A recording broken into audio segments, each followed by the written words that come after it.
every time something goes wrong in the world. I would just like to see the world treat us with the same respect as we have treated them. Level the playing field. That's all the president's asking for. Level the playing field. Don't make it impossible for us to play. Don't tell us, yes, you can come here as long as you meet these standards, knowing that the standards they've set we can't meet. Yet we still allow them to come in. I sell Chevrolets. I sell Hyundais. I sell Kias. I sell Toyotas. And I sell Mitsubishis. People say, why is it that you have to do that? I said, to make payroll. Most of these companies have factories in the United States, and they have come here to help build, not to tear down with American workers. I really applaud what you're doing. I applaud the President of the United States for having the backbone to stand up and fulfill a pledge that others have made before him. They've stood on the floor of the Congress and talked about this and railed about what's happening to our markets and done not a damn thing about it. He stands up into a stiff wind and says, it's going to hurt for a while until we get back to where we need to be. It's always should be America first, and anybody that doesn't think that way, please tell me what the hell country you think you're going to take your wife and your kids to and your grandkids to. There is no other place in the world like America, and we have been so generous and so welcoming, and as I said earlier, we've saved the world twice. Now it's time for us to say to the world, if you want us to be the first responder, you can't keep stealing our market and not allowing us to play in yours. Ambassador, you've got a hell of a task in front of you. The biggest task you have is this has become a political agenda and not as saving the United States of America. America first, please, for everybody. I am red, white, and blue. I could care less whether you're a Republican or a Democrat. Just wake up and understand that we cannot stand to lose any more market share, and we better be tough on this one, or we turn our backs on the future. And I've got 10 grandchildren. They're relying on me to stand up, and hopefully other members of this committee will do the same thing. This is not about tearing Trump down. This is about building America up. Thank you. Okay. Mr. Thompson. Thank you, Mr. Chairman. Mr. Ambassador, thank you for being here. I believe in our great country. I love our country. I put a uniform on and served in combat for our great country. And I'm not here to talk about politics. I'm here to talk about policy, trade policy today. And both the chairman and the ranking member talked about the USMCA. I was honored and privileged to be on that negotiating team when we negotiated that bill and was signed into law by President Trump in 2019. And at the time, the president said it's the best trade deal ever. And I'd like to submit this article into the record explaining what he said. Without objection. Now the president is shredding that deal, creating chaos in the world economy. The numbers speak for themselves. $3,800 higher prices for American consumers, 900 laid off U.S. auto workers, trillions in lost retirement savings, tens of billions in lost agricultural sales for farmers. The Trump administration says that the tariff taxes will raise $6 trillion over 10 years, which would be the biggest tax increase in our history. The message coming out of the administration isn't at all coherent. I'm having trouble, my constituents are having trouble understanding this. He puts a tariff on some 180 other countries, no tariff on Russia or Belarus or North Korea, and he's putting tariffs on UK, Ukraine, France, an island that only has penguins on it, but not a country that is clearly working against us and we have a trade deficit with. It's confusing in every instance. He says that tariffs are here to stay, to support domestic manufacturing and to raise revenue to pay for tax giveaways to people who really don't need that tax giveaway help. And at the same time, he's saying that tariffs are part of a negotiation to secure better trade conditions and that this will be over soon. I'd like to know which it is, because it's not coherent at all, and I'd like to submit for the record documentation of his confusing priorities. And Mr. Ambassador, I'm at a loss to what I tell my constituents. As Mr. Neal said about his constituents calling, my phone's ringing off the hook. I'm getting emails every day. I see people on the street, they're asking. They want to know, a $6 trillion tax on the U.S. economy? What do you tell people when they ask that question? $3,800 higher prices for the average American family? What do I tell my constituents when they ask that question? The major agriculture, I have an ag district. My major agricultural producer just lost all access to the #1 foreign market to which they export their product. Not only has Canada closed the market, Canada has taken every U.S. product that my constituents send there off the shelves and off their web pages. And what do I tell them when they say, I've been working decades to build that market share and it's all gone that quick? What do you tell them? What do I tell my constituents who say, I have a container that it's already paid for of products coming in, and I will not be able to afford the tariff when that container lands? What do I tell my constituents who say we've lost trillions of dollars in our 401ks? How do I make that up? What do I tell my constituents when they say my kids are getting ready to go to college and my 529 is in the dumps? How am I going to pay for my kids' education? Wait, things are going to get better? Their kids are going to school now. They can't wait for stuff to get better. And pharmaceuticals, we had a hearing in the subcommittee yesterday on pharmaceuticals. And this tariff war is pricing pharmaceutical consumers out of the market. A 25% tax or tariff on pharmaceuticals? How are my constituents going to be able to afford their medications? This doesn't make any sense. This is an unprovoked tariff war that's costing us a lot of money with no confusing answer as to what we're doing, where we're going, or when we're going to get there. I yield back. Mr. Schweikert. Thank you, Mr. Chairman. Mr. Ambassador, just so I can clear my head, what's our trade balance with North Korea? I don't think we have any trade. There's an embargo. A lot of those countries have embargoes and already. that's so the rhetorical thing of you didn't tariff these countries, that we don't trade with them. But there's the problem is, sometimes our rhetoric doesn't have any basis in fact. Mr. Ambassador, the folks sitting behind you, is this your team? This is our congressional staff who's been up meeting with all your Okay, so that's congressional staff. Where I do have a concern, let's say both the left and the right, we agree we want to move as much robustness back to the United States. Whether it be a manufacturing renaissance, whether it be in the service industry, those things. Okay. When you're doing your formulas, when you're advising the White House, others, do you spend some time on infrastructure issues? One of my personal fixations is pharmaceutical manufacturing, just looking at the steps in these things. We actually had testimony in this room 2 years ago. And it was, part of the discussion was, okay, we'd like to make precursor inputs into, small molecule drugs, except it produces some really nasty, toxic byproducts. And the United States doesn't have mitigation. We don't have ultra high temperature incineration, those things. So you want to build a policy to re-domicile pharmaceutical manufacturing in the United States. Do you, with your staff, say, oh, but guys, we don't have the infrastructure mechanics to deal with the byproducts, the EPA permitting process to actually get the permits. Maybe we should approach Congress and say, hey, guys, I need you to help us get these things so we can actually, whether it be through tariffs or other incentives, move them. Do you spend time analyzing the infrastructure realities we have to actually be able to produce these products? So yes, Congressman, absolutely. And when we talk about trade policy, which is in the news today because of the president's recent action, We're also talking about favorable tax policy, which is important for pharmaceutical production. We talk about permitting and environmental policy.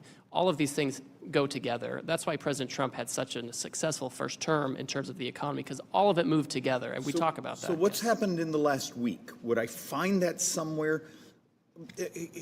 Look, in many ways, I'm finding myself, I support the ultimate goal. I'm just wondering if the sequencing has been done with the details that are necessary to make it successful. And then I've been waiting for the team to provide people like me the input saying, David, I need you to get off your backside, and we need this on permitting reform, or we need this on certain regulatory issues. And I haven't seen that input yet on, do you see where I'm going? Is if this is the ultimate goal, how do we get there? Is it straight through a tariff regime, or do we have to have our series of sequencing before this actually happens? I think we certainly would welcome Congress supporting the reshoring of manufacturing. I think, unfortunately, during the last administration, we saw a lot of studies by the Biden administration about how to reshore pharmaceuticals, which is valuable. But we could kind of do studies for years and years and never reshore this. So you have the information, so you have the studies, so you know what we need to do. And the president can do what he can do, right? He doesn't have the power of the purse, but he can create incentives to drive people This back, is beyond manufacture sense. here. Even the infrastructure mitigation, it's not enough if to say the company wants to get it back here in our country. They can't get the permit. And that's why we're working closely with other economic cabinet members. We're talking about the importance of this. And I'll tell you, Administrator Zeldin and others, they're out there. They're trying to expedite permits. They're trying to make sure that regulations are appropriate to allow the kind of reshoring we need to So, solve this Ambassador, what do you need emergency. from us? What can we do? The ultimate punchline here is, what do you need from those of the members of Congress who actually support the ultimate goal? A little concerned about the path, but ultimate goal. What do you need from us? And please bring that to us so we can actually do our work. I have plenty of ideas. I'm happy to talk to the White House Office of Legislative Affairs about that. I think there's a lot Congress could do if they would like to. We look forward to those documents. Thank you, Mr. Messer. Thank you, Mr. Chairman. Mr. Larson. Thank you very much, Mr. Chairman, and Ambassador Greer. Welcome to the committee. Thank you for all your service. I just have a direct question because I'm a little puzzled. Being a great James Bond fan, I was kind of wondering what this whole deal is to Russia with love, and why, as has been pointed out, that on April the 2nd, the president excluded Russia, Belarus, Cuba, and North Korea from the new global tariff.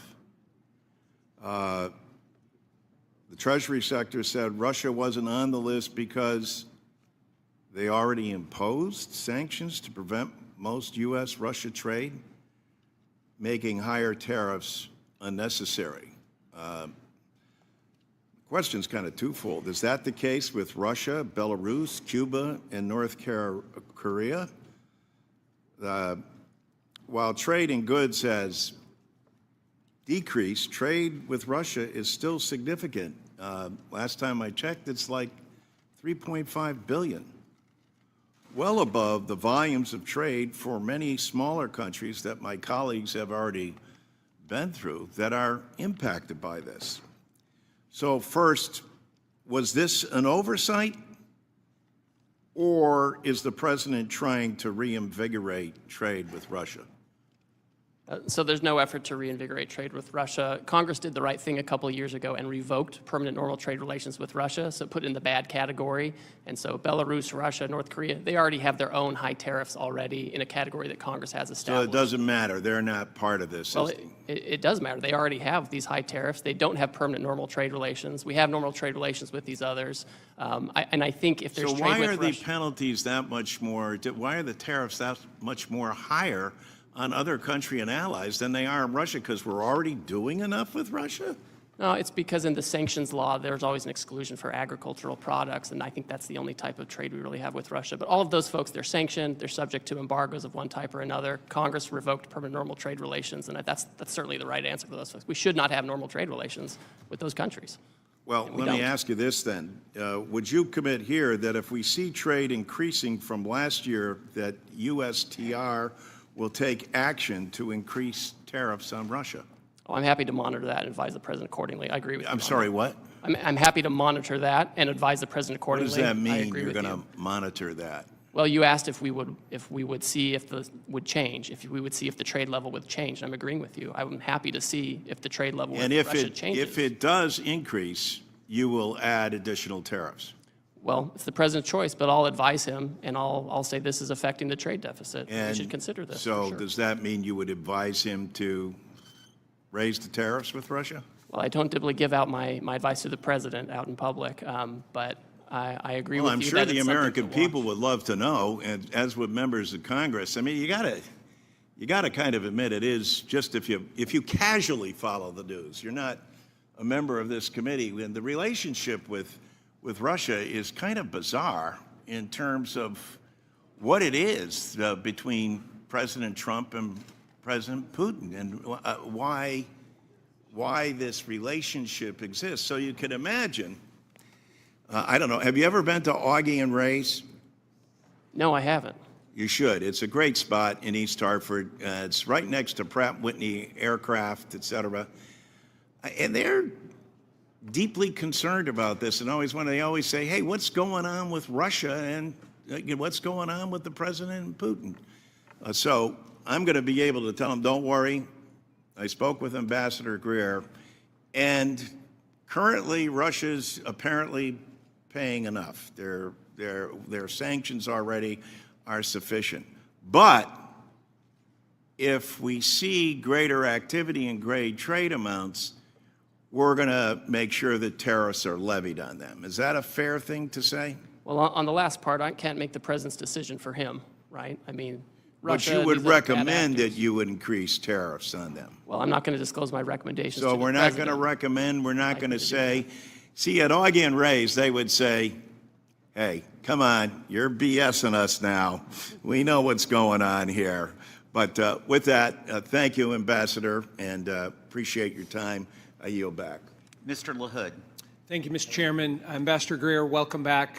Thank you for your prior service under the last Trump administration and all the work you put in on USMCA, and happy to see you in this new position.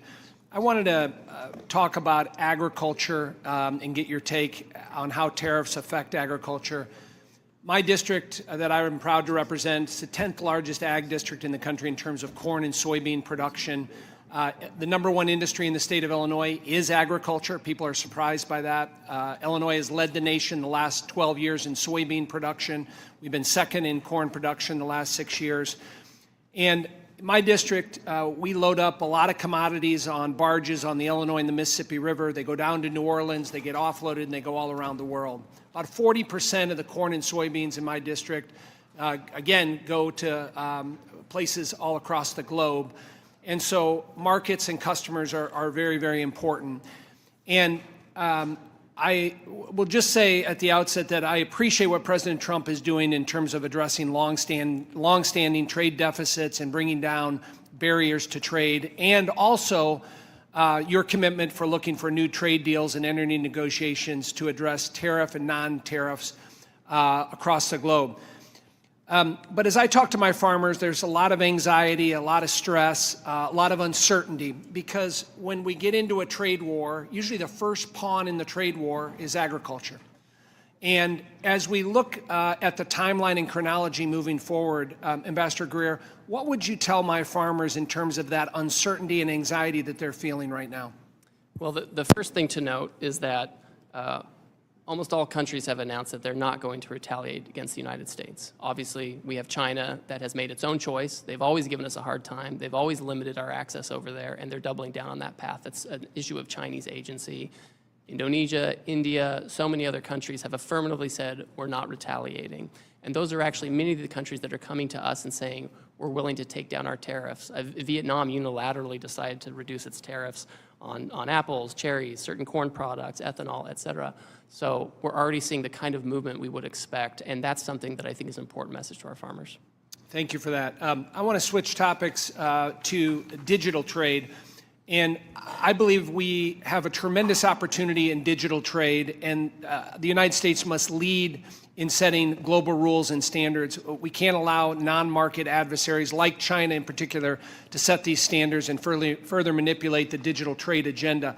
Unfortunately, under the Biden administration, we ceded this authority, and we've seen the consequences of discriminatory policies hurting U.S. innovation. I think we can be aggressive working with our like-minded partners and allies to build on the progress made during President Trump's first administration, including the digital agreement with Japan and the robust standards set in the digital chapter of USMCA, which is, in my view, kind of the gold standard for future trade agreements. What can you say today, Ambassador Greer, on how you view the expanding U.S. leadership in digital trade moving forward in this administration? Well, I think it's a huge comparative advantage that we have. Our digital commerce companies and digital trade companies are the most competitive in the world. And they're competing with ones from China. And in that competition, we have to win. And if I have other countries discriminating against our champions, that's bad for America, it's bad for our companies and workers, and it's bad for the world. And I know we're having a national conversation, politically on how to regulate, digital tech, et cetera. But in no case can we allow discrimination to undermine our competitive advantage here. Thank you, Ambassador Greer. I yield back. Thank you. I now recognize Mr. Davis for 5 minutes. Thank you, Mr. Chairman, and thank you, Ambassador. It is important that the executive administration respect and recognize that Congress has authority over trade agreements, and its purpose is to guide and/or direct the administration on the content of that agreement.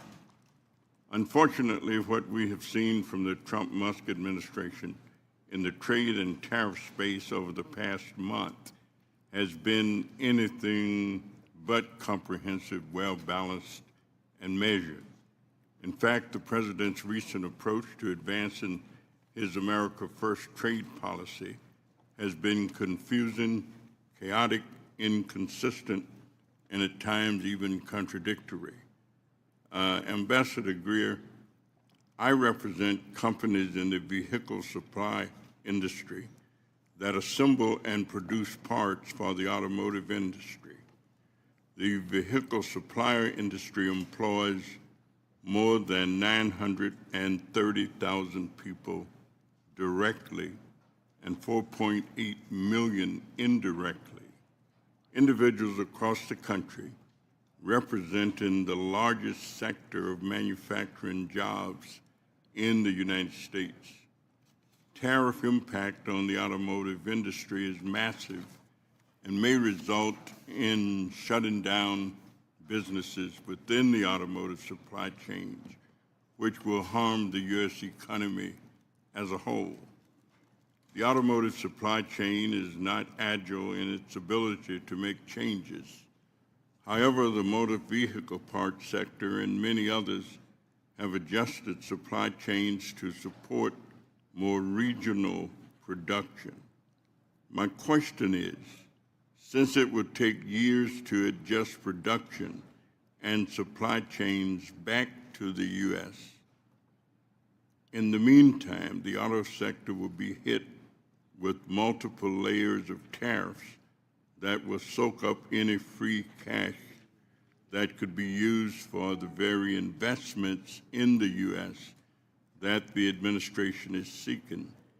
Is the administration planning any relief for auto part suppliers and the auto industry?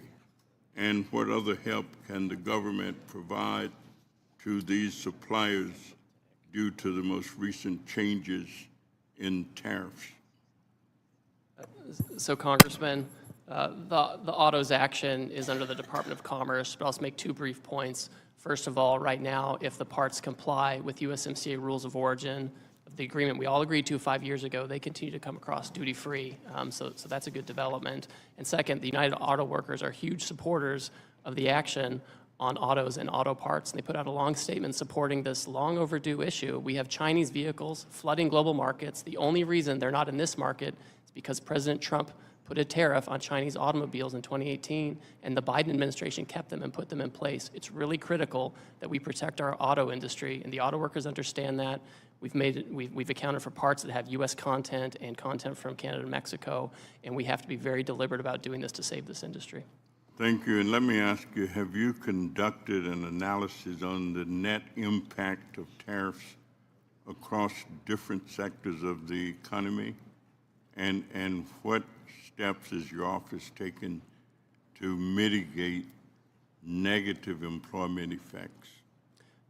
So with respect to, we have a lot of historical data about tariffs. For example, the International Trade Commission, they put out a report following the Trump first-term tariffs, and they found that there were positive effects on domestic production in terms of employment and better profits for domestic production.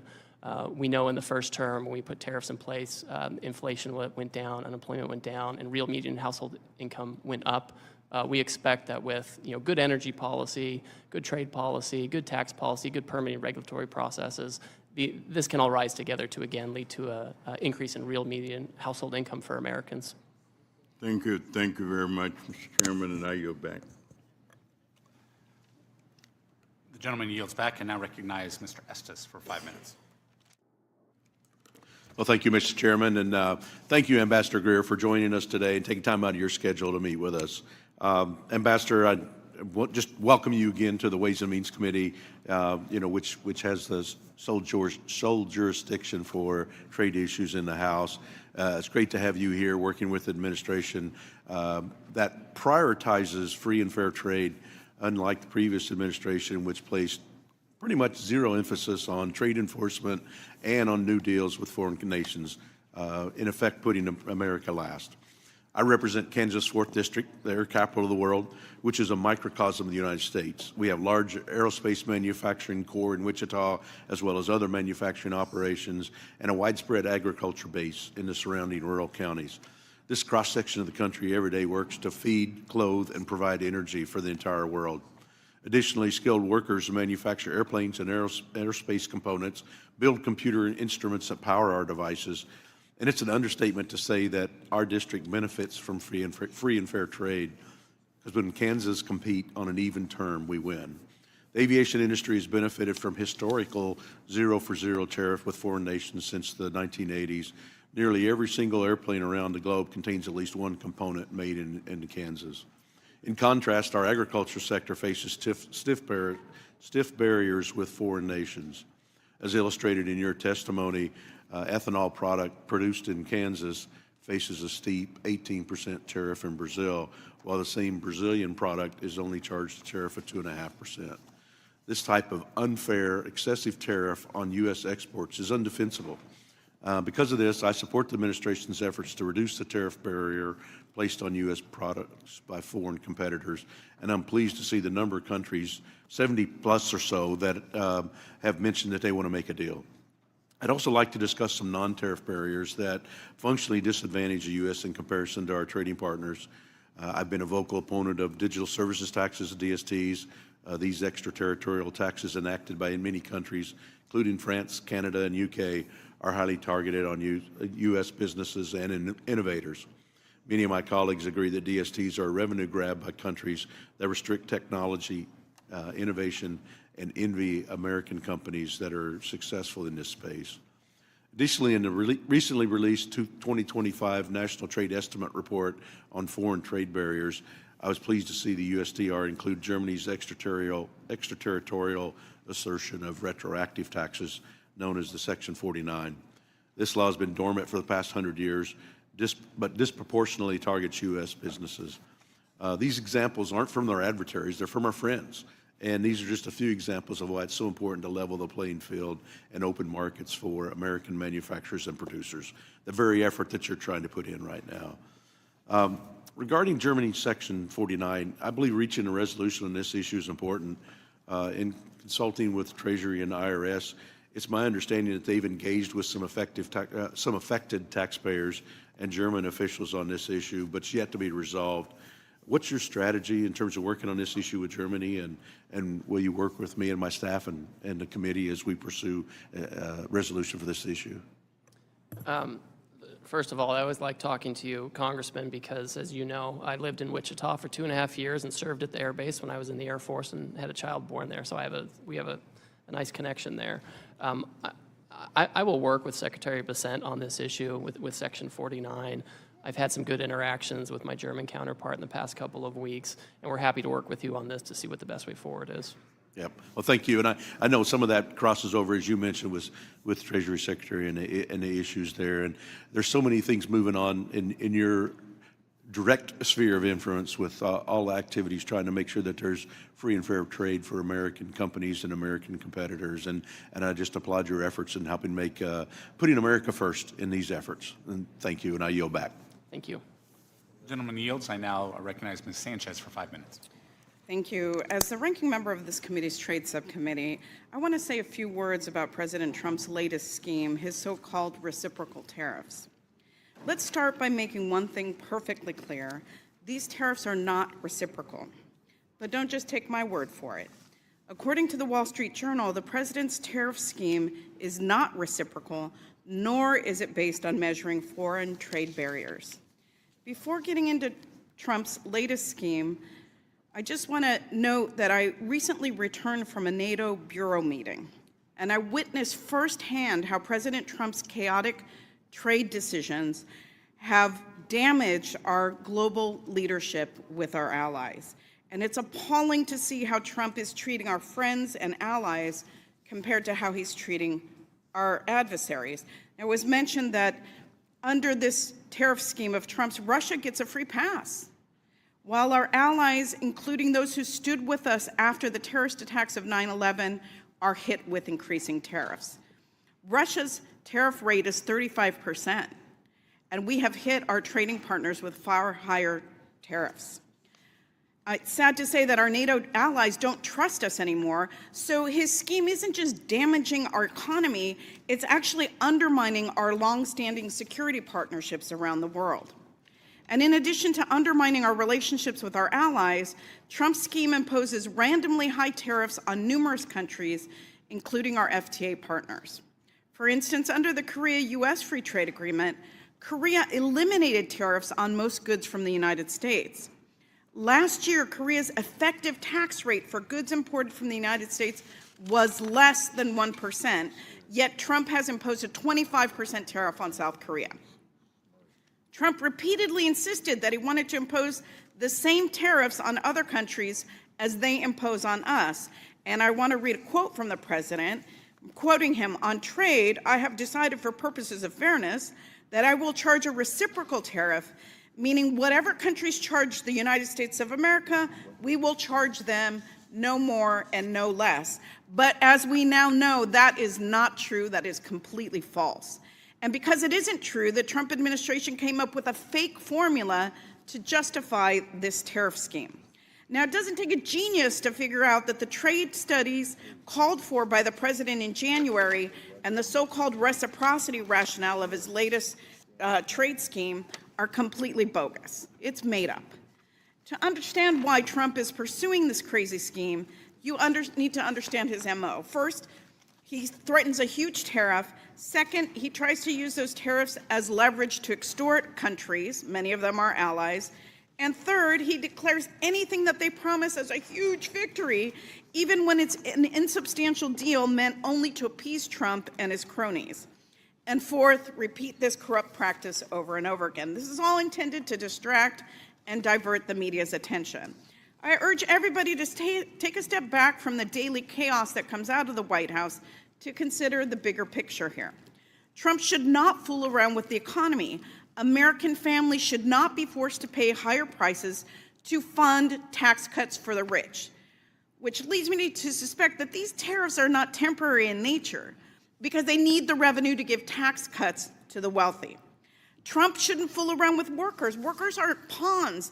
Instead of this chaos, workers need robust industrial policy paired with workforce development and targeted tariffs to reshore certain American industries. Yet the president doesn't have a comprehensive plan to do any of that. Trump shouldn't fool around with our democratic values. Trump's trade agenda is all being done behind closed doors. There's no transparency. Backroom deals are corrupt and they're anti-democratic. As members of Congress, we need to reassert our voice in the face of Trump's insane trade policies. Republicans need to stand with Democrats and decisively call out Trump's harmful tariff scheme. As I said in our previous hearing, House Democrats are open to new trade agreements with partners that are committed to advancing workers' rights, protecting the environment, defending human rights, and safeguarding our intellectual property. Unfortunately, the president's corrupt tariff scheme is trampling on our Constitution by sidelining Congress's jurisdiction over trade.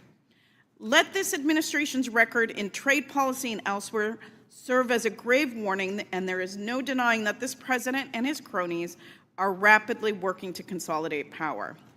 With that, Trade Representative Greer, I have a couple of questions for you. In the April 2nd announcement, did the president issue tariffs on the European Union, Japan, and South Korea? Yes. Yes, every country. Okay, I don't need an explanation. I just need a yes or no answer. Did the president issue any new tariffs on Russia, Cuba, North Korea, or Belarus? They already have sanctions embargoes, so no. No, the question was yes or no. I recently read news reports indicating that you are the new head of the Office of Special Counsel. Is that correct? I'm the acting head, that's correct. And you currently serve as USTR. With the trade wars, don't you think that your time should be focused exclusively on trade? And isn't it a gross conflict of interest to be the body that oversees your own agency and position? Oh, I certainly would recuse myself if there was an issue involving Well, me or I my think it's ridiculous agency. that you hold both, and I urge you to resign as special counsel. It makes no sense for you to have oversight over Member's time has yourself. That's expired. not true oversight. And with that, I yield back. Member's time has expired. I now recognize Mr. Smucker for 5 minutes. Thank you. Excuse me. Thank you, Mr. Chairman. Hello, Ambassador.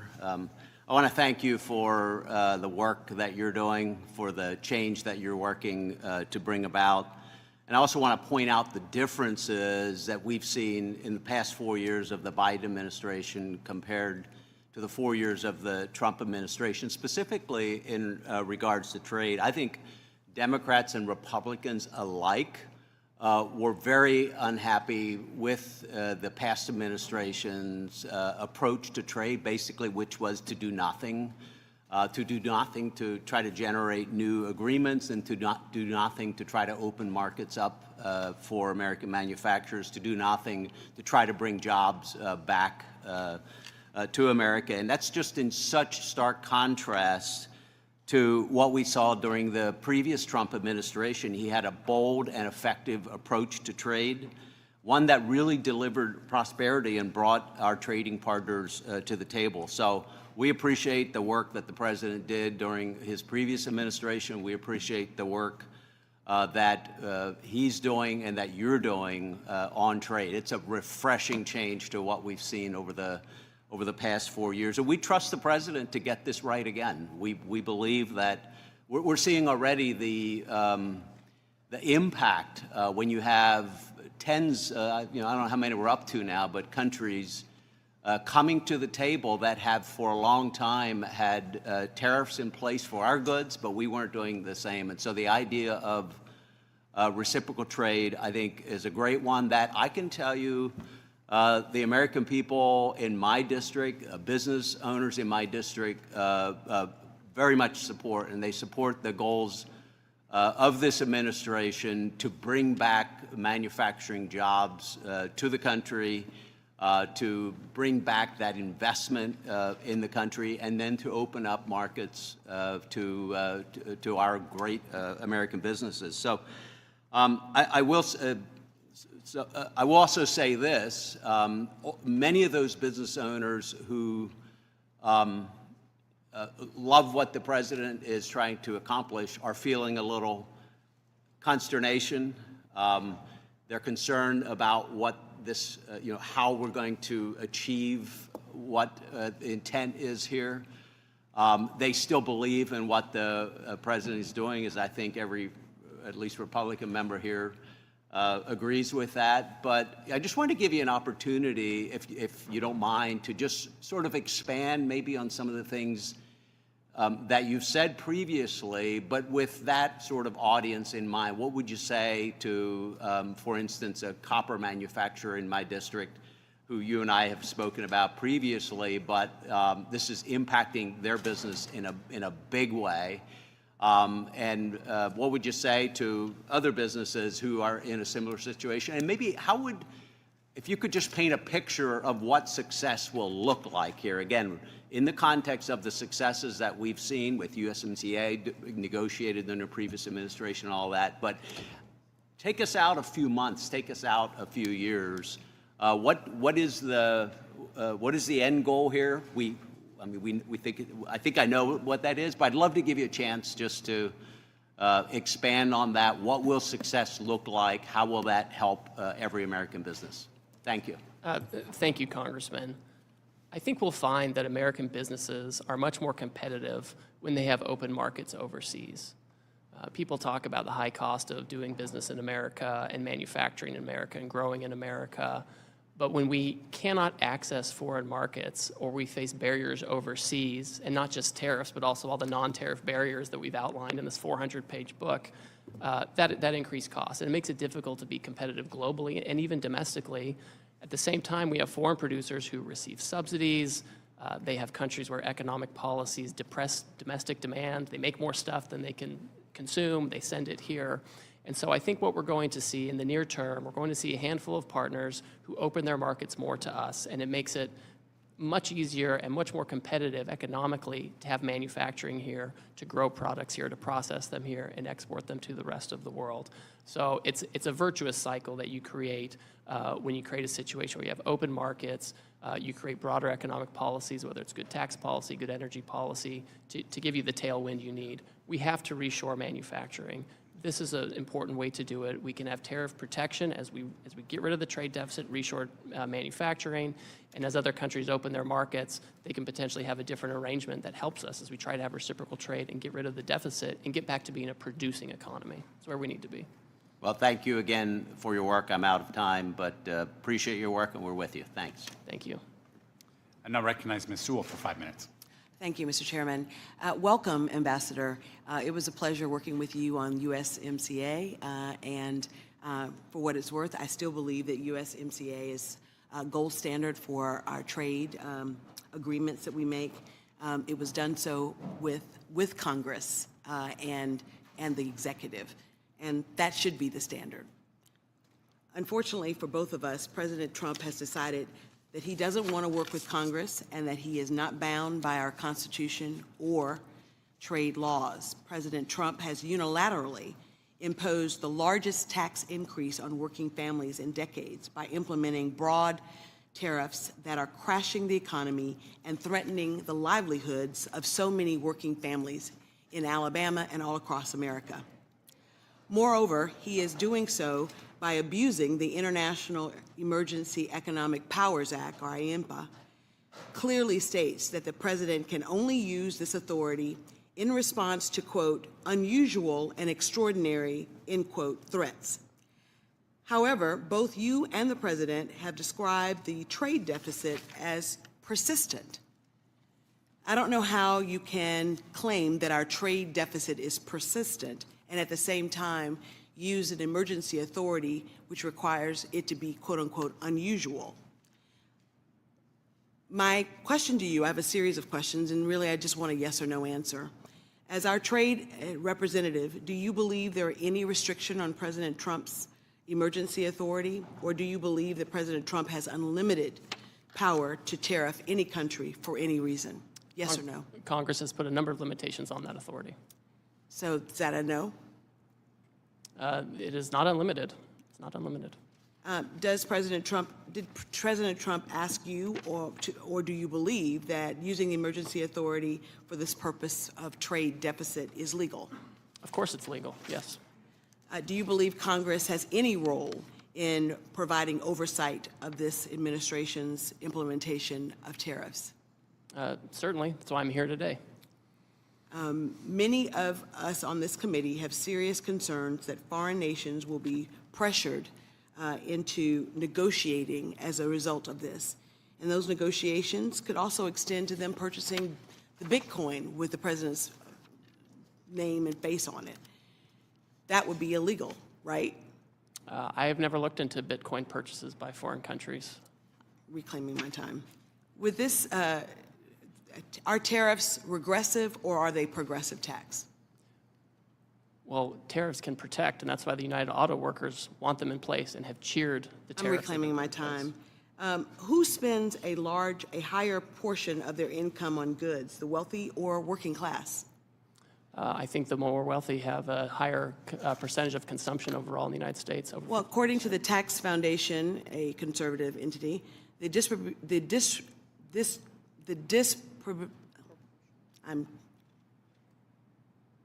how things are distributed are more regressive and put a higher burden on lower income households more than higher income households.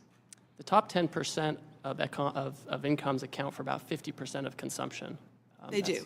And so I think for what I'm getting at, Mr. Ambassador, is that my Alabama constituents are very, very worried. I was home this weekend, and Miss Jackie, who owns Reflections, a coffee shop in Selma, Alabama, right near the Edmund Pettus Bridge, a place that she couldn't have, when she was growing up in Selma, go into, she now owns. It's a coffee shop, and she's really, really worried that the price of coffee will go up so high that she will not be able to keep her store. And she just, this is year number 3. It's a very popular store. But in Little Selma, Alabama, where the price of coffee is already $5, $4.99, increasing it even more would shut her down. And so my constituents have lots of questions to me and to, and to this president with respect to why we are choosing to go down this path. His tariffs amount to the largest tax increase on those families. It's bad for Alabama farmers who are facing retaliatory tariffs. It's bad for consumers who will see prices skyrocket. It is horrible for those who are retired and depend upon their retirement to live, and seeing the stock market go out of control. So, sir, this is really dire for a lot of folks that I represent. Dire for a lot of folks that I represent. And we can't wait for things to get better. And so I really urge you and the president to think about the least of these, the most vulnerable in our society, and how they're going to weather the storm. And to my Republican colleagues here on this committee, I hope that you will push back on these escalating, sweeping tariffs that have done so much damage to our economy. Thank you, and I yield back. Members' time has expired. I now recognize Mr. Hearn for 5 minutes. Thank you, Mr. Chairman. Thank you for being here today, Mr. Ambassador. I really appreciate you being here to recognize the relationship between the executive branch and Congress as it relates to trade, so thank you. Over the last 4 years, trade has been neglected at best, and it's the long past time for a real trade agenda and a president who wants to strengthen America, not cede its interests to foreign governments. As a matter of fact, the American people elected President Trump in November under the premise that he would rebalance trade with our allies and others around the world to bring manufacturing back to the United States, to create high-paying jobs in America, make things in America.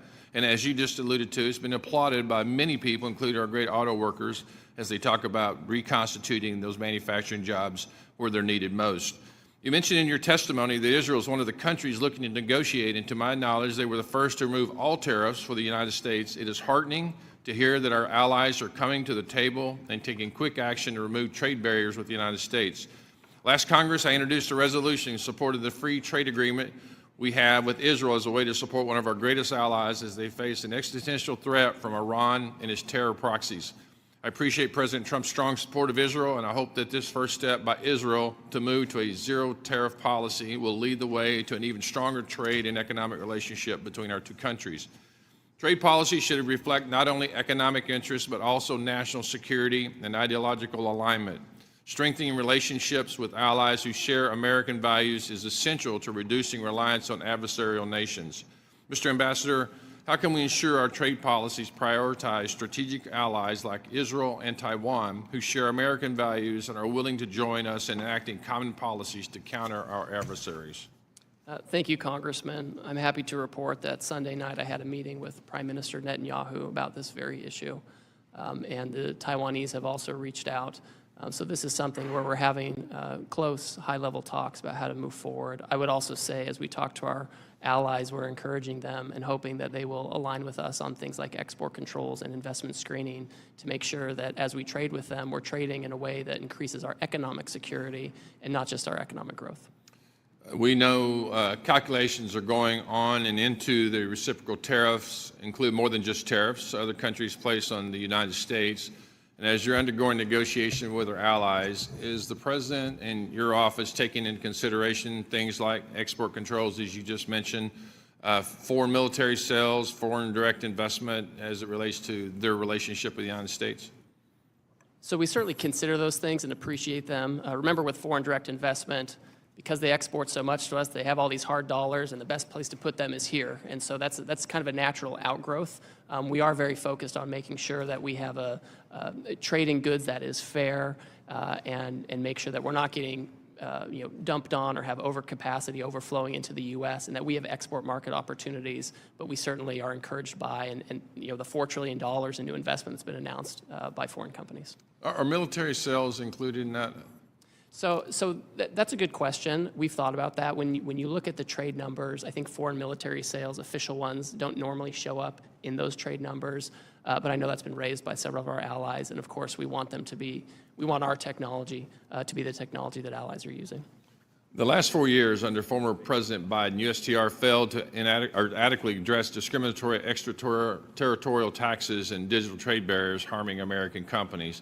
Last year, I raised concerns with Ambassador Tai when USTR failed to include digital trade barriers in the 2024 National Trade Estimate, the NTE, report on foreign trade barriers. The internet and digital technologies have revolutionized commerce, enabling businesses of all sizes to access global markets and consumers like never before.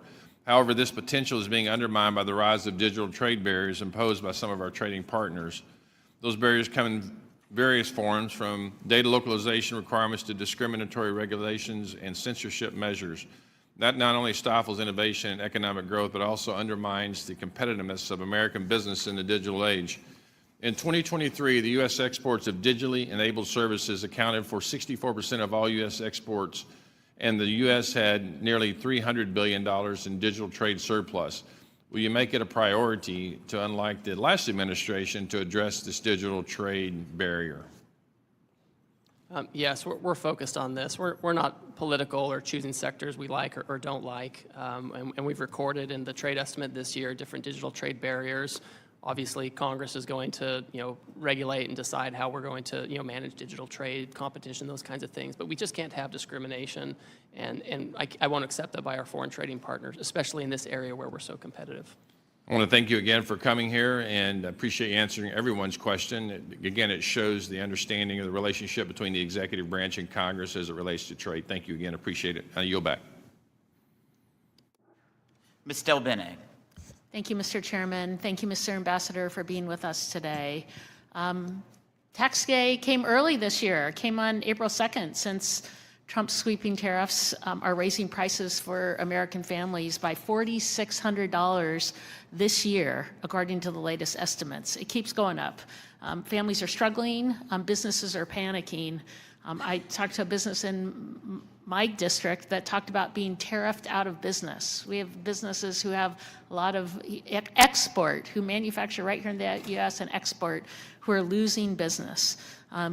Even Republicans are beginning to break with the president. We've seen several joint bills that would make clear that the president does not have the ability to single-handedly impose sweeping tariffs. The real question we're all wondering is, how do we get out of this mess that Trump has created?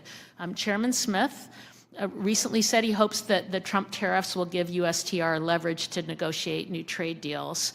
But Ambassador, how can any country trust the U.S. enough to make a trade deal?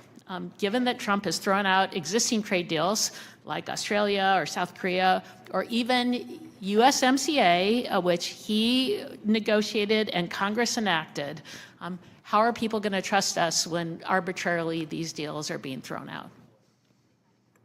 Congresswoman, thank you. The United States remains the consumer market of choice for everybody.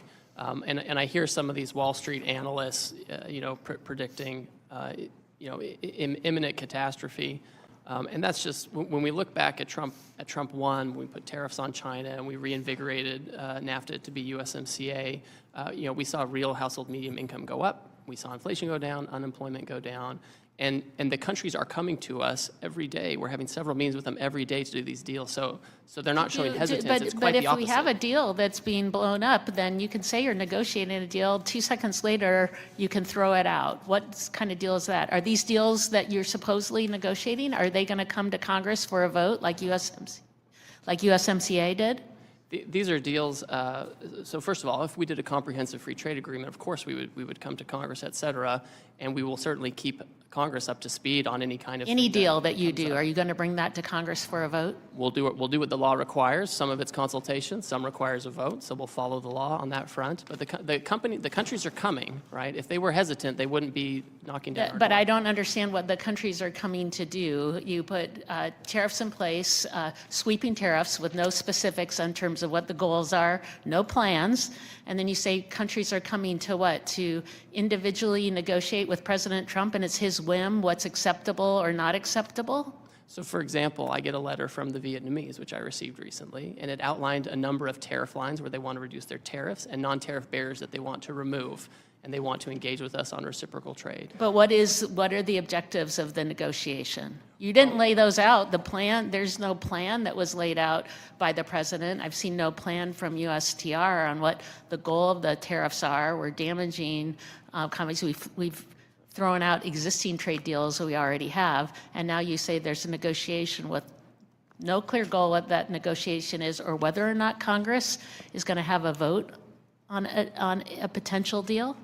So we have a 20-page order laying out the basis for the order and the emergency we're facing, which is the trade deficit that President Biden left us with, the offshoring that it represents, the non-tariff barriers that it represents, and we're looking to eliminate that. And a tariff is a way to do that. And if a country has an alternative method that they think will help us meet those goals, we're happy to entertain Can we talk about the emergency powers of the emergency power statute that Trump invoked, IEPA, to impose his tariff? It states the president in every possible instance shall consult with Congress before exercising any powers. That didn't happen. Our staff came, our USTR staff came up to Congress and did consult. I've had With who? With what members? With what meetings. members of Congress did you consult with? I'm a member of the Ways and Means Committee. I'm a member of the Trade Subcommittee. I called both the chairman and the ranking member the day before, the morning of. So My if you staff talked came to, up and briefed. if you called my to, jurisdiction. how could you consult with folks when there wasn't even a deal that was proposed? In fact, it wasn't till April 2nd when the tariffs were put in place. No one even knew what exactly was going to happen. There was nothing to consult on. So how did that consultation take place? I had a phone call with Chairman Smith and Ranking Member Neal. About a non-existent deal. Well, I told them about the IEPA action that was coming, and I sent my staff up here to brief the committee staff as well. So I argue now we did not have that consultation. Here we are. There was no plan in place. There's no plan in place going forward. The American people are hurting, and now in the rule vote that we're going to have just after we are done with this hearing, Republicans are already putting in a provision to make sure that they don't have to vote on the tariffs that are in place. Congress should have a role here. It's terrible that my colleagues on the other side of the aisle aren't willing to have a vote too. Thank you, Mr. Chairman. I yield back. Ms. Miller. Thank you, Chairman Smith. Welcome, Mr. Ambassador. Thank you for being here. It's my opinion that part of the reason President Trump has taken such drastic action on trade is due to the fact that there was no trade agenda under the Biden administration. And I didn't hear any sniping from the other side about that. The past administration's failure to engage in meaningful conversations with our trade partners opened the door for countries to run afoul of the World Trade Organization tariff agreements and to impose excessive non-tariff barriers. These countries have had no incentive to negotiate, and they've been massively benefiting from the system as it is. For example, in my state, the hardwood companies have been pummeled by China, dumping their hardwood in the American market. China gained at our expense while we were asleep at the wheel. Thankfully, that is not the policy of the United States today. Due to President Trump's swift action, more than 70 countries are knocking down our door, ready to negotiate a trade deal. Today, I want to focus on the future of our trade agenda. Looking to the very near future, the administration is required by statute to undertake the United States-Mexico-Canada Agreement review process in 2026. I can't understate the importance of the USMCA to my constituents. The growth in the manufacturing sector, spurred on by our cooperation with Canada and Mexico, has helped sustain thousands of jobs in my district. I'm well aware that this agreement is not perfect, and we are fortunate to have the review process in place in order to make the necessary improvements. Ambassador Greer, what commitments can you make to us today in regard to the USMCA review? Specifically, how will you use this opportunity to advance President Trump's goals of promoting domestic manufacturing, and how will you engage with Congress to facilitate this process? Thank you, Congresswoman. And I'll just note that goods coming from Canada and Mexico right now that comply with the rules of the agreement continue to enter duty-free. This is an important agreement. I met with my Mexican counterpart last night. I have in the works. I have a meeting with my Canadian counterparts, and we expect that we will initiate the public consultation process that's required by the statute at some point at the time required.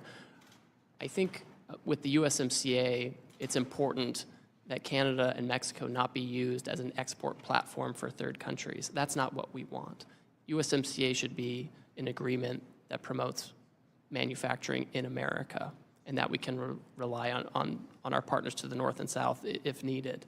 But it can't be a situation where countries can just come in, China or Vietnam or somebody, build a factory in Mexico, assemble it with parts from there, and send it across, and get the benefit of an agreement where they've taken no obligations. So I want to make sure that it truly is an agreement that helps America first. Thank you. I've greatly appreciated your leadership in protecting American digital companies abroad. You and I are in agreement about the dangers of South Korea's anti-competitive policies towards American digital companies. I intend to reintroduce legislation that seeks to ensure that American companies are not being harmed by one of our closest allies, while Chinese companies are left unscathed. The digital trade sector is rapidly growing, and it's important that we do not lose market share to China in this critical field. Several countries are considering legislation that mimics the European Union's Digital Markets Act, which has undisputably caused a digital winter for American tech companies operating in Europe. What are your plans to address these harmful policies and to ensure the prosperity of American digital trade? And do you think that digital trade will play a part in the imminent trade discussions regarding the Liberation Day tariffs? Thank you. So first of all, I understand that there's obviously a national conversation going on about how digital trade should be regulated, and there are lots of views on that. What I will say is we're not going to outsource that regulation. We're not going to let the European Union or Korea or any other jurisdiction set the rules for digital trade. It will be us, and they won't be able to do it in a way that's discriminatory either. That is impermissible, especially when we have, as you noted, the Chinese competition out there. If we're going to have companies that operate in this space and are so competitive in this space, we need to make sure that they're American companies, right? That's what we need to make sure. And so this is certainly something that we can talk about in any negotiations that come up. Thank you. We have historically forged some of our strongest alliances based on procuring critical minerals, which are difficult or nearly impossible to obtain in the U.S. Will you commit to exploring trade discussions and partnerships with like-minded partners to protect and build up our critical minerals today? Yes. Thank you. I yield back. Mr. Neal. Thank you, Mr. Chairman. I want to invoke a moment of a point of personal privilege. When the ambassador called me, it was more to inform me of what the administration was going to do. It wasn't to consult or to seek my opinion as to what they were going to do. Mr. Murphy.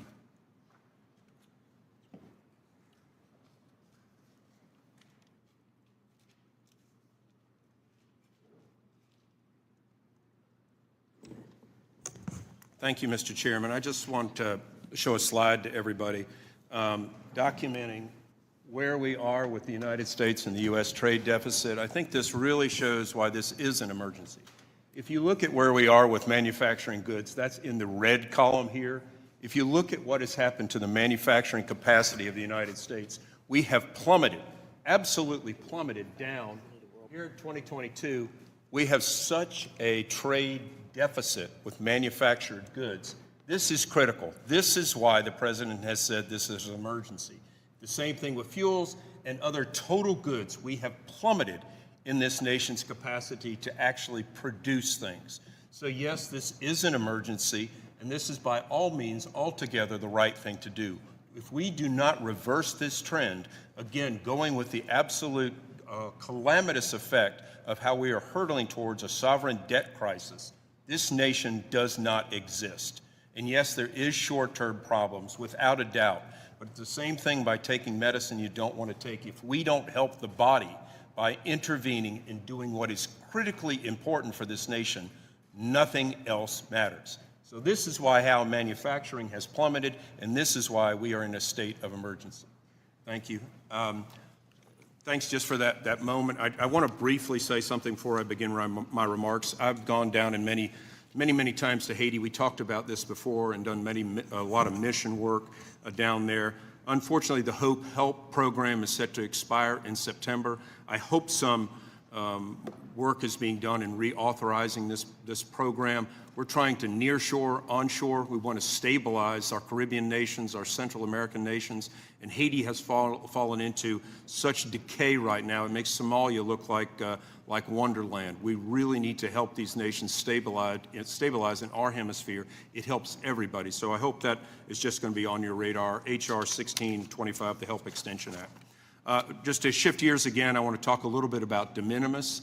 The legislation, H.R. 79, the End China's De Minimis Abuse Act, did not make it to the floor. However, we're seeing that packages being abused by this loophole, literally, with China, overwhelm the CBP, leading to billions of dollars of lost revenue and jobs. This has allowed Chinese companies to send so many goods into this country without paying tariffs. Can you discuss why the administration is taking on de minimis, why this is so necessary? Yes, it's essentially for all the reasons you just described. De minimis originated as a way for tourists or others to go overseas, buy souvenirs, come back, bring them in duty-free, and that persists, right? That continues. I think everyone's comfortable with that. But what we saw were foreign companies abusing the system and taking advantage of it and building a commercial case for it, their entire business on it, and that ended up undermining a lot of retailers here in the United States. And so it's important to make sure that tool is used for its original purpose and not for other countries to avoid duty payments or things like that. One of the comments were that we shouldn't be doing tariffs to our friends. Friends don't treat friends with horrible tariffs like we're being done by other countries. So I think sunlight is the best disinfectant. So we're able to see what the rest of the world has been doing to the United States. I don't think the American public understands this. And this is why I think it's just so critical that we shine the spotlight on this. Quickly, just with one thing that happened in the pandemic, I'm a physician, and we saw that our supply chain for pharmaceuticals, for health-related PPE, et cetera, is critically at risk during these things. If China were to shut off all its exports overnight, medical supply chains would be one of the industries hardest hit, and we would have American patients literally dying because they could not get medicines or other type of devices. Can you discuss how the Trump administration's trade is helping to secure our health supply chain? Yes. So first of all, we have to reshore pharmaceutical production to avoid the very situation you talked about, and we have to do it now. We can't wait for the next crisis. We can't wait for the next conflict. We have to do it now. I understand the Commerce Department will be undertaking an investigation of the pharmaceutical supply chain to assess what tools we can use. The president's talked about tariffs that might apply to certain things to incentivize reshoring, but I assume that investigation will also have other ideas as well. We have to make sure that in this tariff incident, we're not hurting American companies and hurting them over helping out foreign countries. And, going back to, Kamala's famous phrase of getting to the root causes of immigration, they did absolutely nothing to bring industry near shore, trying to prop up Caribbean nations so they won't have everybody trying to run over a border. Look, I've talked to you about Puerto Rico. I was in Puerto Rico this last week, and there's so much of an opportunity to go there and onshore in an American territory to bring back American pharmaceutical industries, so many other industries that help us with our national security. And at the bottom line, this is what we're talking about. We're talking about national security. Thank you, Mr. Ambassador. I'll yield back. Ms. Chu. Ambassador Greer, my constituents are sick with worry about the high cost that the Trump tariffs will bring them. They are barely able to afford their everyday living expenses, but now they're hearing that the average family will have to pay $4,600 a year more because of the Trump tariffs. They are hearing this will be the largest tax increase for the American people in our nation's peacetime history. They are hearing Goldman Sachs say that we face a recession. The increases will be for food items that the U.S. does not produce domestically, like cacao beans, coffee beans, tea and spices, and certain nuts. But non-food items like clothing, consumer electronics, shoes, cell phones, furniture, and household appliances will be especially hard hit, as more than 50% of our consumption comes from countries facing tariff increases of 30% or more. I must point out that there are some items on the list like bananas and cacao beans which the U.S. can never grow enough of to meet our own demand because of our mostly non-tropical climate. In fact, the U.S. produces a tiny number of bananas in Hawaii and Florida, but depends enormously on importing bananas from Guatemala, Ecuador, and Costa Rica, all of which receive tariffs. And in fact, the U.S. is the world's largest importer of bananas. So this shoot first, then aim approach is making Americans' lives much worse with no actual plan and doesn't make any sense. I see this in three ways. First, the president said that these tariffs would bring manufacturing business back to America, but thousands of Americans were immediately laid off, and manufacturers are telling you that this will crush them. And why would the president impose this tariff tax on tropical countries when America can by far not produce their own bananas, coffee, and chocolate? Is the president aware that these crops only grow in tropical climates? Second, in imposing these tariffs, the president claims that the U.S. is being ripped off by other countries that are profiting off of us. Yet these tariffs are being imposed on countries with whom the U.S. has trade surpluses, including the Netherlands, the UK, Belgium, Panama, and so on. Using the formula that USTR released to the public to justify this chaos, no country with whom the U.S. has a trade surplus should be subject to additional tariffs. How can you and the president justify forcing the American people to pay more for goods from these countries that already import more of our goods than we do theirs? Third, then if there's an actual formula, why would the Trump administration decide to reserve its most severe punishment not for Russia, which was entirely spared, but for some of the poorest, least developed countries in the world? For instance, Madagascar, which has a poverty rate of over 75% and where the average worker lives on less than $2.15 per day. The president placed a 47% tariff. So Madagascar, 47% tariff, Russia, 0. My conclusion is that there's only one explanation for this: corruption.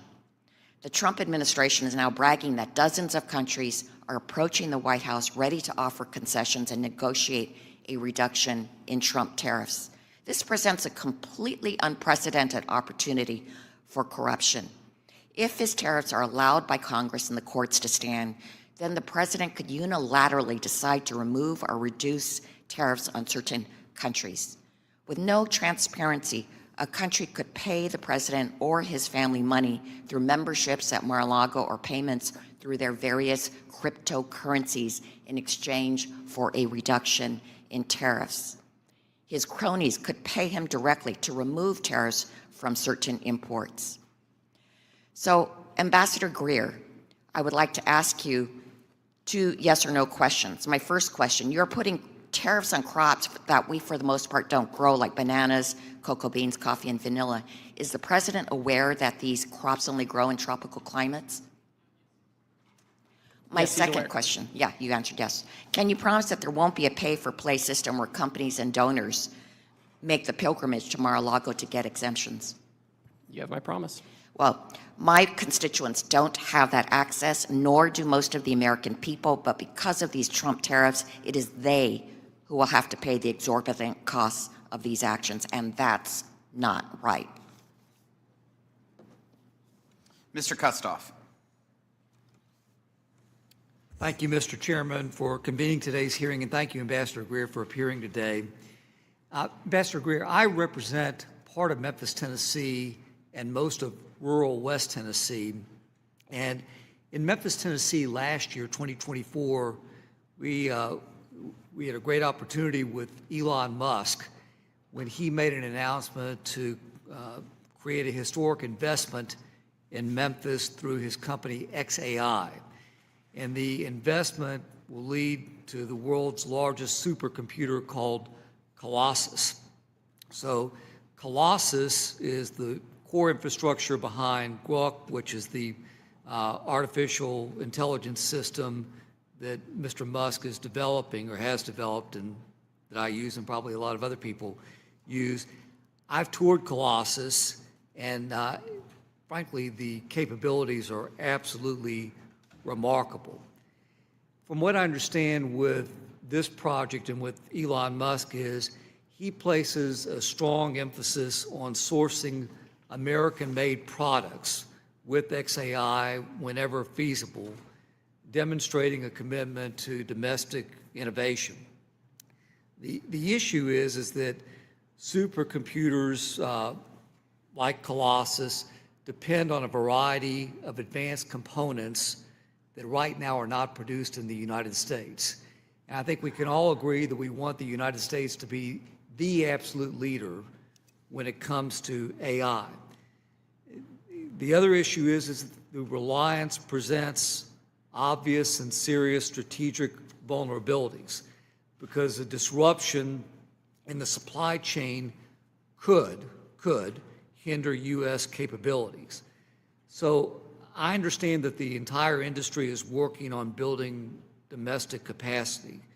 And thanks to President Trump and his efforts and the efforts of the administration, we've seen massive investments from companies like NVIDIA and Taiwan Semiconductors. But I think we all also realize that that transition is going to be several years, or it's going to take several years. So could you talk about how USTR is balancing the near-term need for components with the long-term goal of onshoring these critical supply chains? Certainly. So when the president took his action on reciprocal trade, there were some items that were not covered by the new tariff because further investigation was needed. This includes pharmaceuticals, as I've discussed, but it also includes semiconductors. And so many semiconductors are not covered by the reciprocal tariff because the Commerce Department, as I understand it, is looking into doing a further investigation to see where tariffs may or may not be appropriate on semiconductor chips or the downstream components. And that's something I know that the Commerce Department is looking at very closely. Thank you, Ambassador. If I can, because there's been a lot of talk here, some talk about Russia and the suggestions that the Trump administration has let Russia off the hook when it comes to tariffs.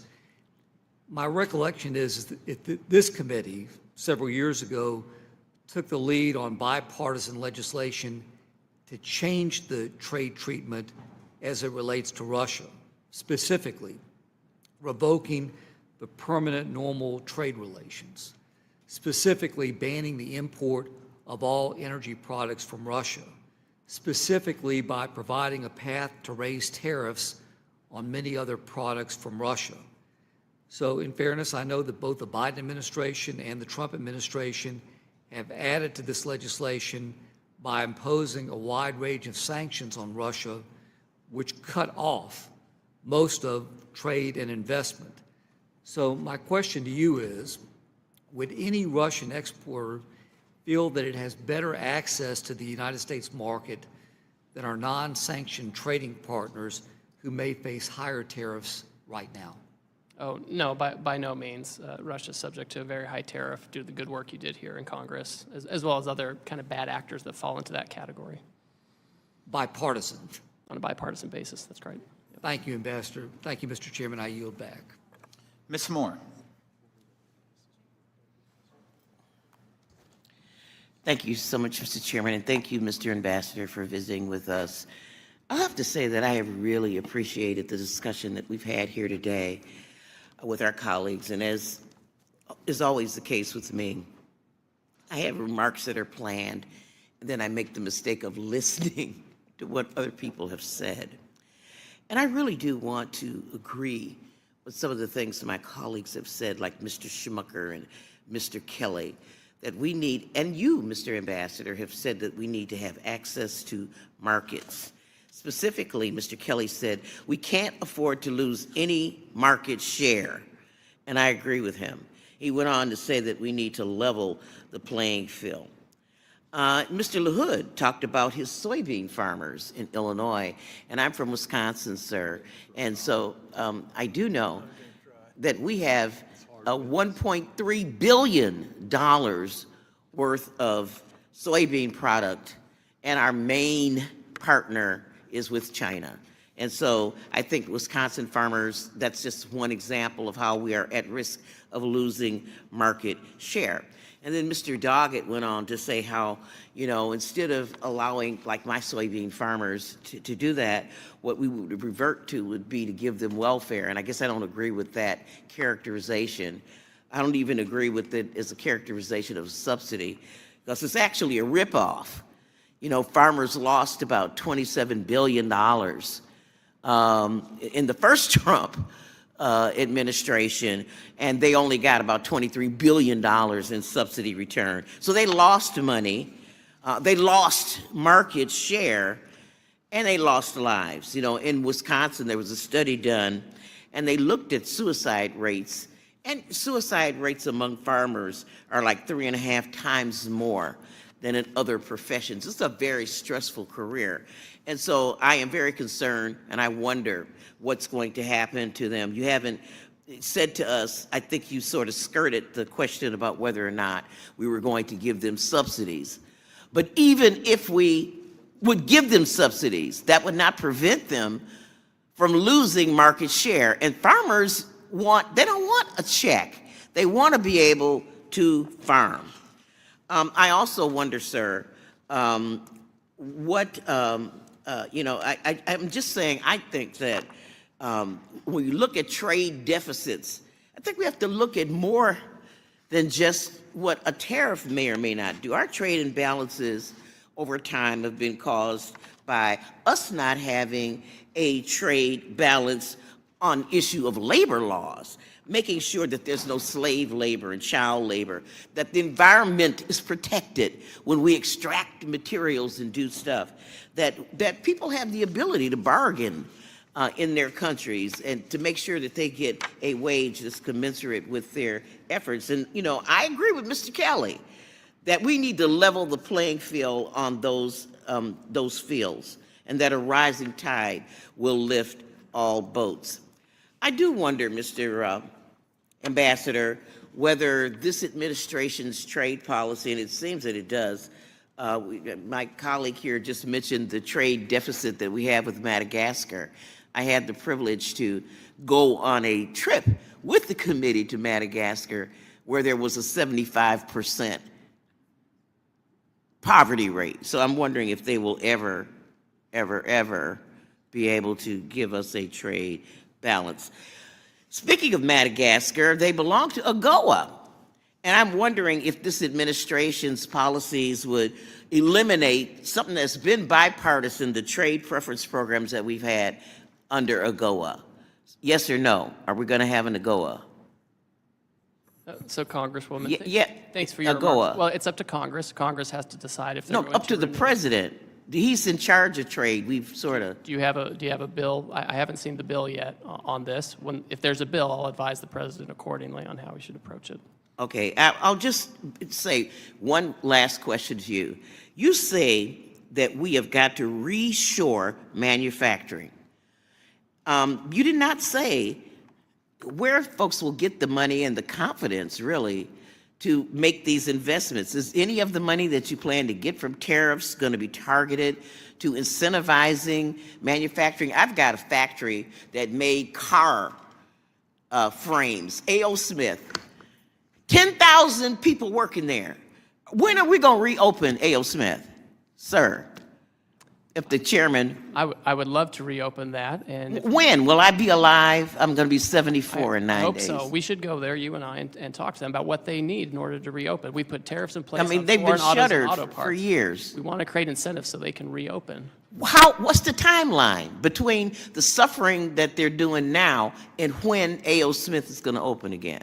Part of the problem is we've offshored jobs for so long, and no one's taken action. We've sat on it. We have this huge. It is an emergency, and I agree with you. And I think your comments have been very thoughtful. I don't have that much time. I mean, I'll be 74 in a few days. It's 10 years. It takes a long time to open up a factory and to get the investments. That's why the president. And is it going to be 10 years? How long before we just have to be patient? That's why the president's acting now, because we can't wait anymore. We have to reshore now. Now, like a microwave now. Thank you, Mr. Chairman. And I yield back. Thank you. I'll recognize myself for questions. Ambassador, thank you for calling and consulting with me before a lot of these trade agreements. So I appreciate the correspondence there because you have. I also want to just raise the significance that I believe AGOA has for this country and those trade preferences with those African nations from a security perspective is extremely important. And I hope that the administration continues to see from a security perspective that trade preferences with those African countries is extremely important. Well, Chairman, I will certainly share your views with the president, and I've shared them before with others in the White House. And I understand the importance of AGOA to this committee and Congress, and I would encourage the committee, as you look at it and potential renewal, to think about ways to improve it. And I would love to work with you all to make sure that we can do that. It's just very important. I also I've heard a lot of conversations today, and one thing that I appreciate is Secretary Bessent's comments that I've read, that he says over the last 4 decades, Wall Street got very wealthy. But over the next 4 years, it's Main Street's turn. And that's in fact who the president's been fighting for, is for all those forgotten people in Southeast Missouri, in rural America, that their place of employment is now vacant. My mother was one of those individuals. I have numerous family members that's one of those individuals. And people will talk about their 401ks. But the reality is that the top 10% own 88% of all the stock market. The top 10. Then the next roughly 12%, as the secretary has said, the next 12% ownership of the stock market is the next 40%. So that bottom 50%, the people who make less than $42,000 a year, those people, they're worried about their debt, their credit card payments, their interest rates. And that is who President Trump is fighting for in bringing more jobs and manufacturing, open up factories and coming down here. And I want to thank you for standing here. I want to thank you for working for this cause. And I think it's extremely important, and it will be transformational. It may be bumpy for a while, but it's about time Main Street is representative instead of Wall Street. I want to ask you a few questions about the European Union. As you know, I have shared my opinion about the European Union and how disappointed I am of how they've taken advantage of U.S. farmers and U.S. agricultures. I heard them say that they're willing to lower their tariffs on industrial goods. That's not good enough, Ambassador. They have to address their non-tariff barriers when it comes to agriculture goods. The country of Honduras purchases more pork than the entire European Union. And there's only 10 million people there. There's 450 million people in the European Union. And then you look at the country of Angola, one of those African countries. They purchase more chicken from us than the entire European Union. And the European Union has a GDP times 200 of that in Angola. These are trade problems. And this administration better continue to fight for the American farmer, that Missouri farmer who's been screwed for such a long time by our friends. And I want to thank the president. I want to thank you for continuing with it. I do want to ask you, do you agree that there's a serious trade problem when it comes to agriculture in the European Union? Yes, Chairman. It's fundamentally unfair. It's structurally unfair. It has been for decades, and I've been very clear with them that any kind of agreement or negotiation or anything, it has to have an ag component for all the reasons you described. Super important. Last year, I requested the International Trade Commission to complete a detailed study of the competitiveness of the U.S. rice industry, with a particular focus on the ways that unfair subsidies and other practices in other rice-producing countries harm American rice farmers by distorting markets and reducing export opportunities. The study was completed earlier this year, and I was not surprised to learn that India is one of the worst offenders. Its subsidies and particularly are particularly problematic because of the lack of transparency around some of them. Do you share my concerns with unfair practices in India and elsewhere that harm American rice farmers? And will you attempt to address these issues through any negotiations with India? Yes, I will. And as you know, Chairman, I'm from Northern California, from rice country there too, so I'm particularly sensitive to that.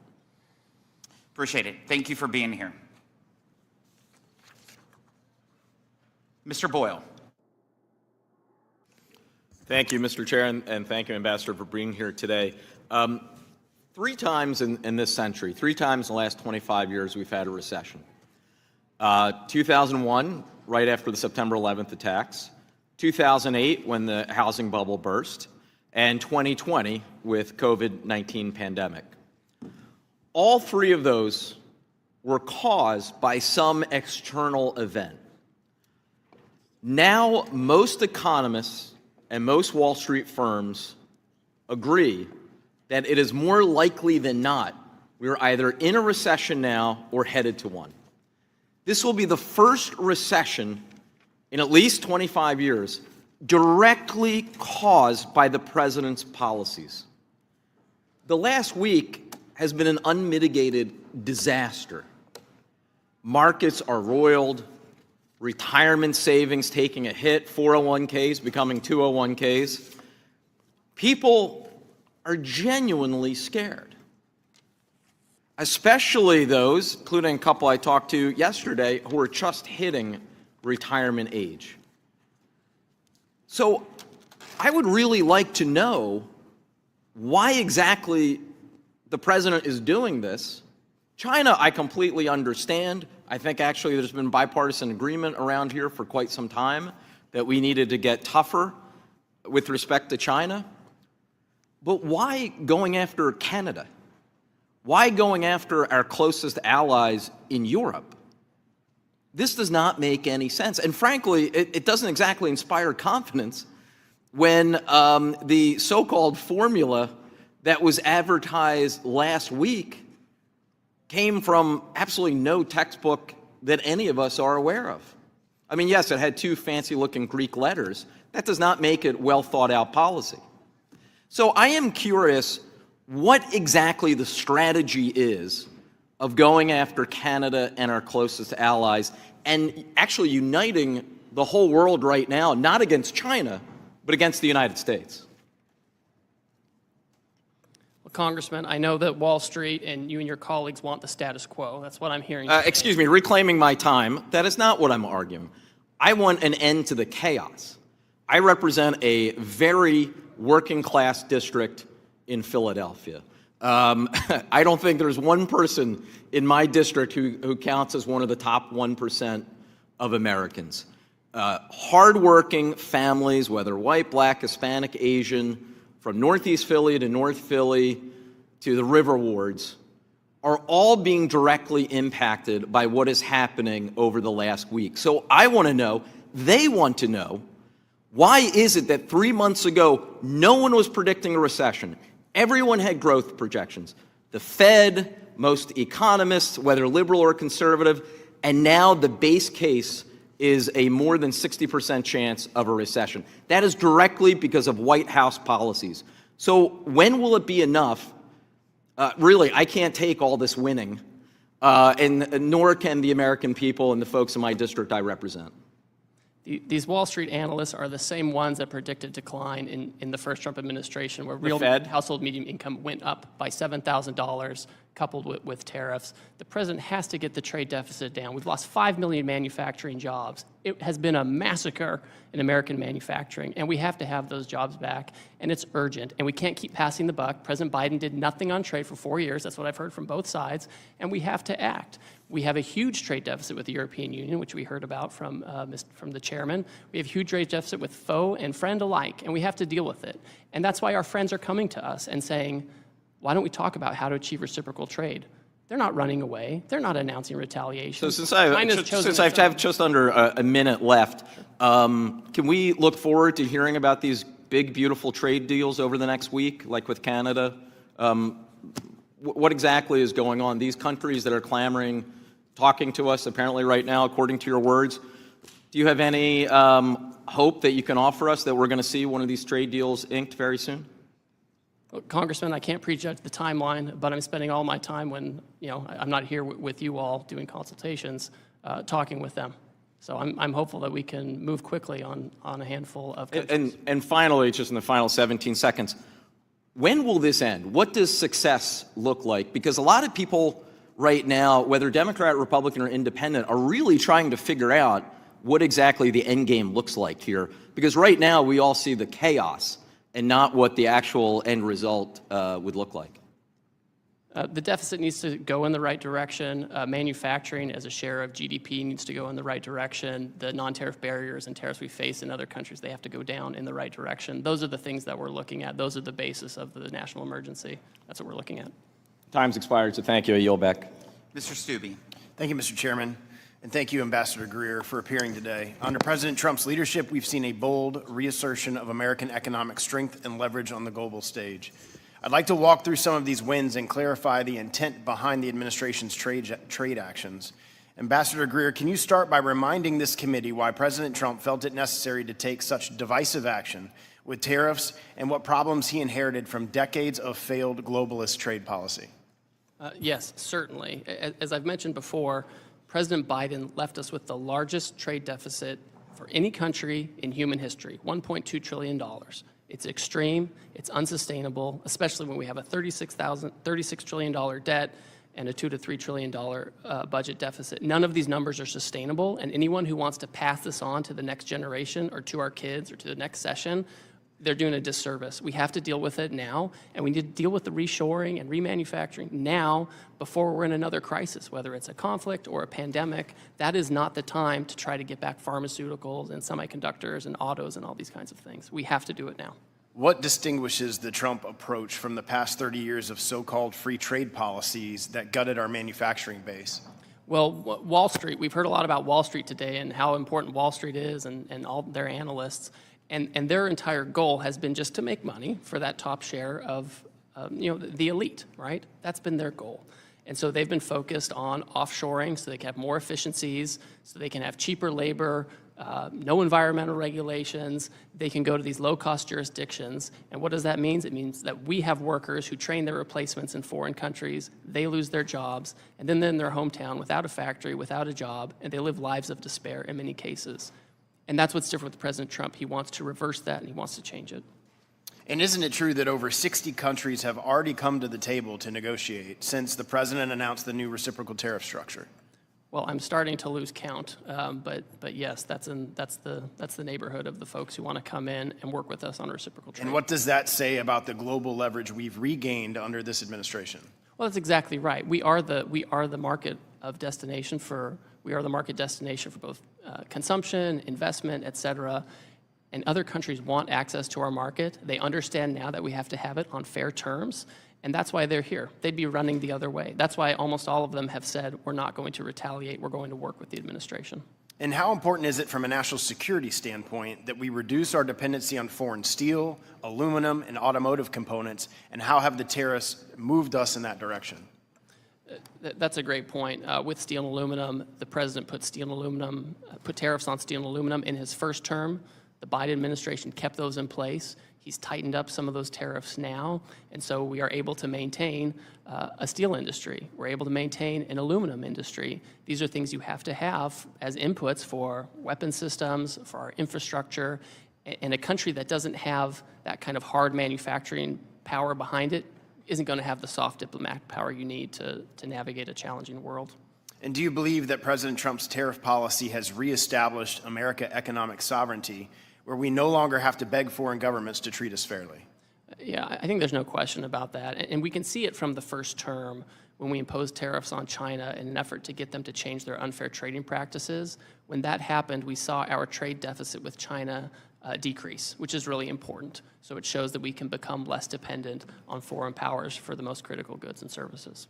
And how important has President Trump's leadership, his willingness to stand up to global elites and foreign governments, been in reasserting the United States as a trade power?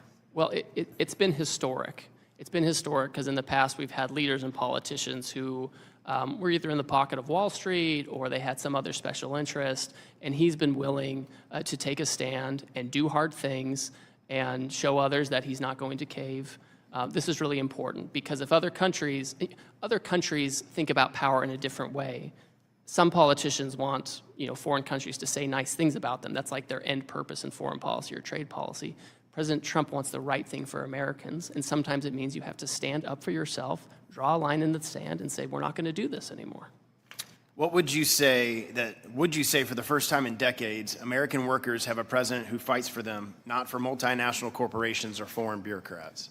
That's exactly right, Congressman. That's why workers voted for him. That's why unions support the tariff actions. That's why we see, op-eds in the newspaper about union presidents wanting to work with President Trump on trade. That's why we're seeing all of that change, that realignment. And I'll end with this. What evidence have you seen that President Trump's tariffs are driving jobs back to the United States and helping to rebuild our manufacturing base? Well, for example, the auto tariffs that were imposed, we've already seen that one company is increasing employment, including temporary employment.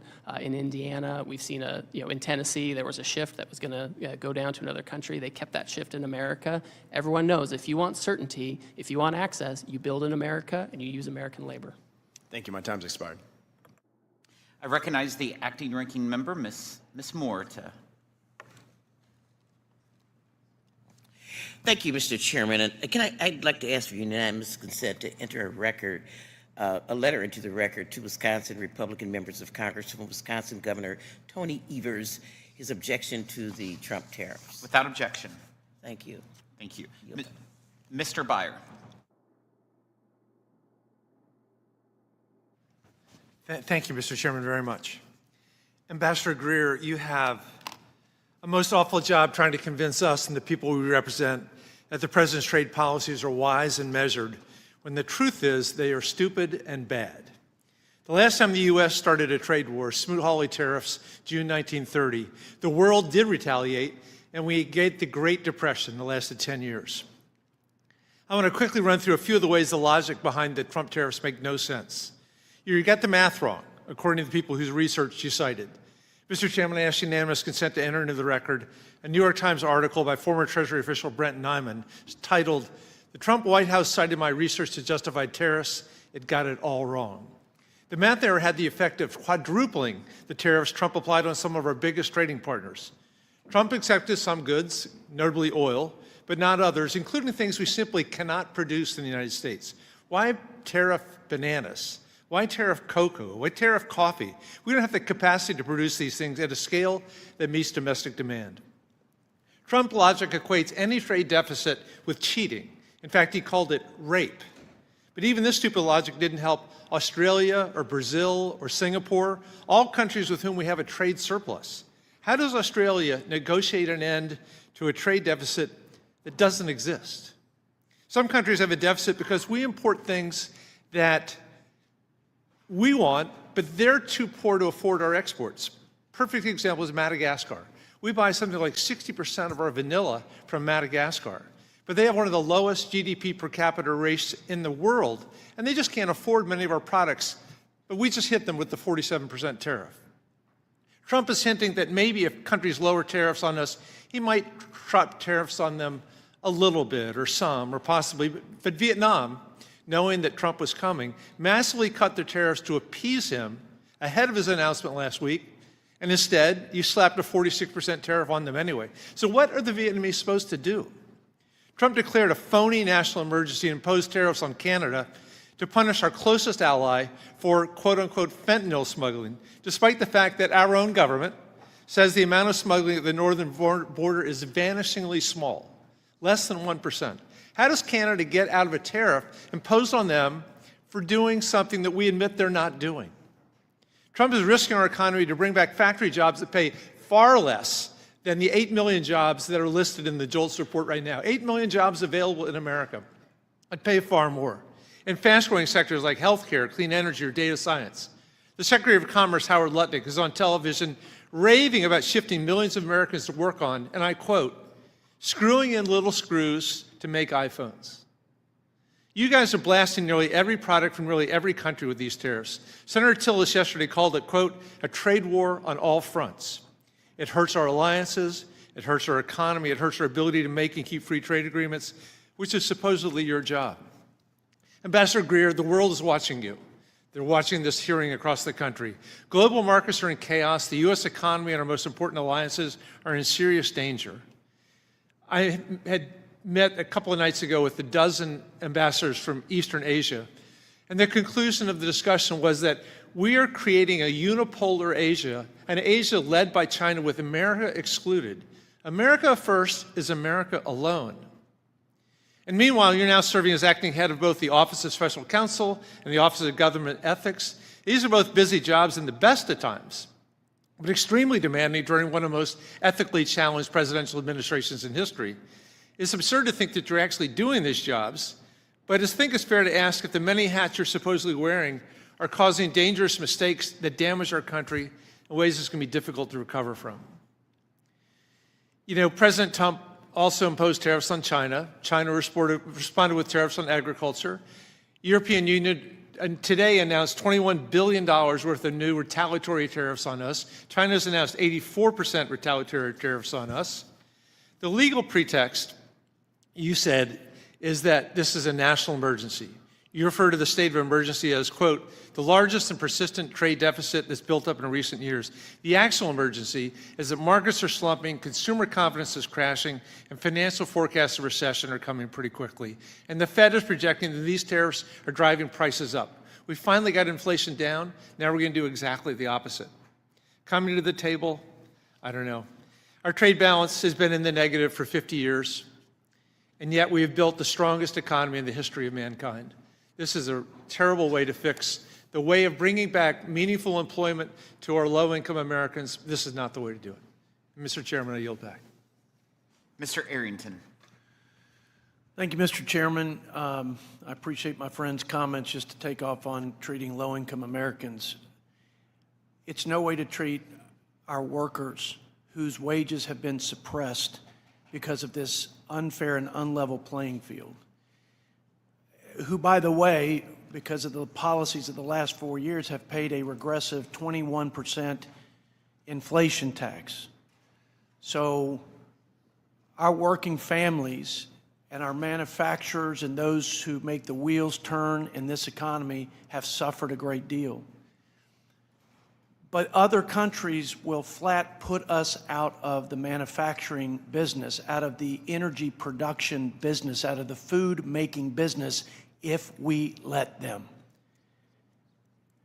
I thank God that for such a time as this, He raised up a leader with the political courage to take on the political and corporate establishment that is going to do everything in its power to stop you and the president from hitting reset before it's too late.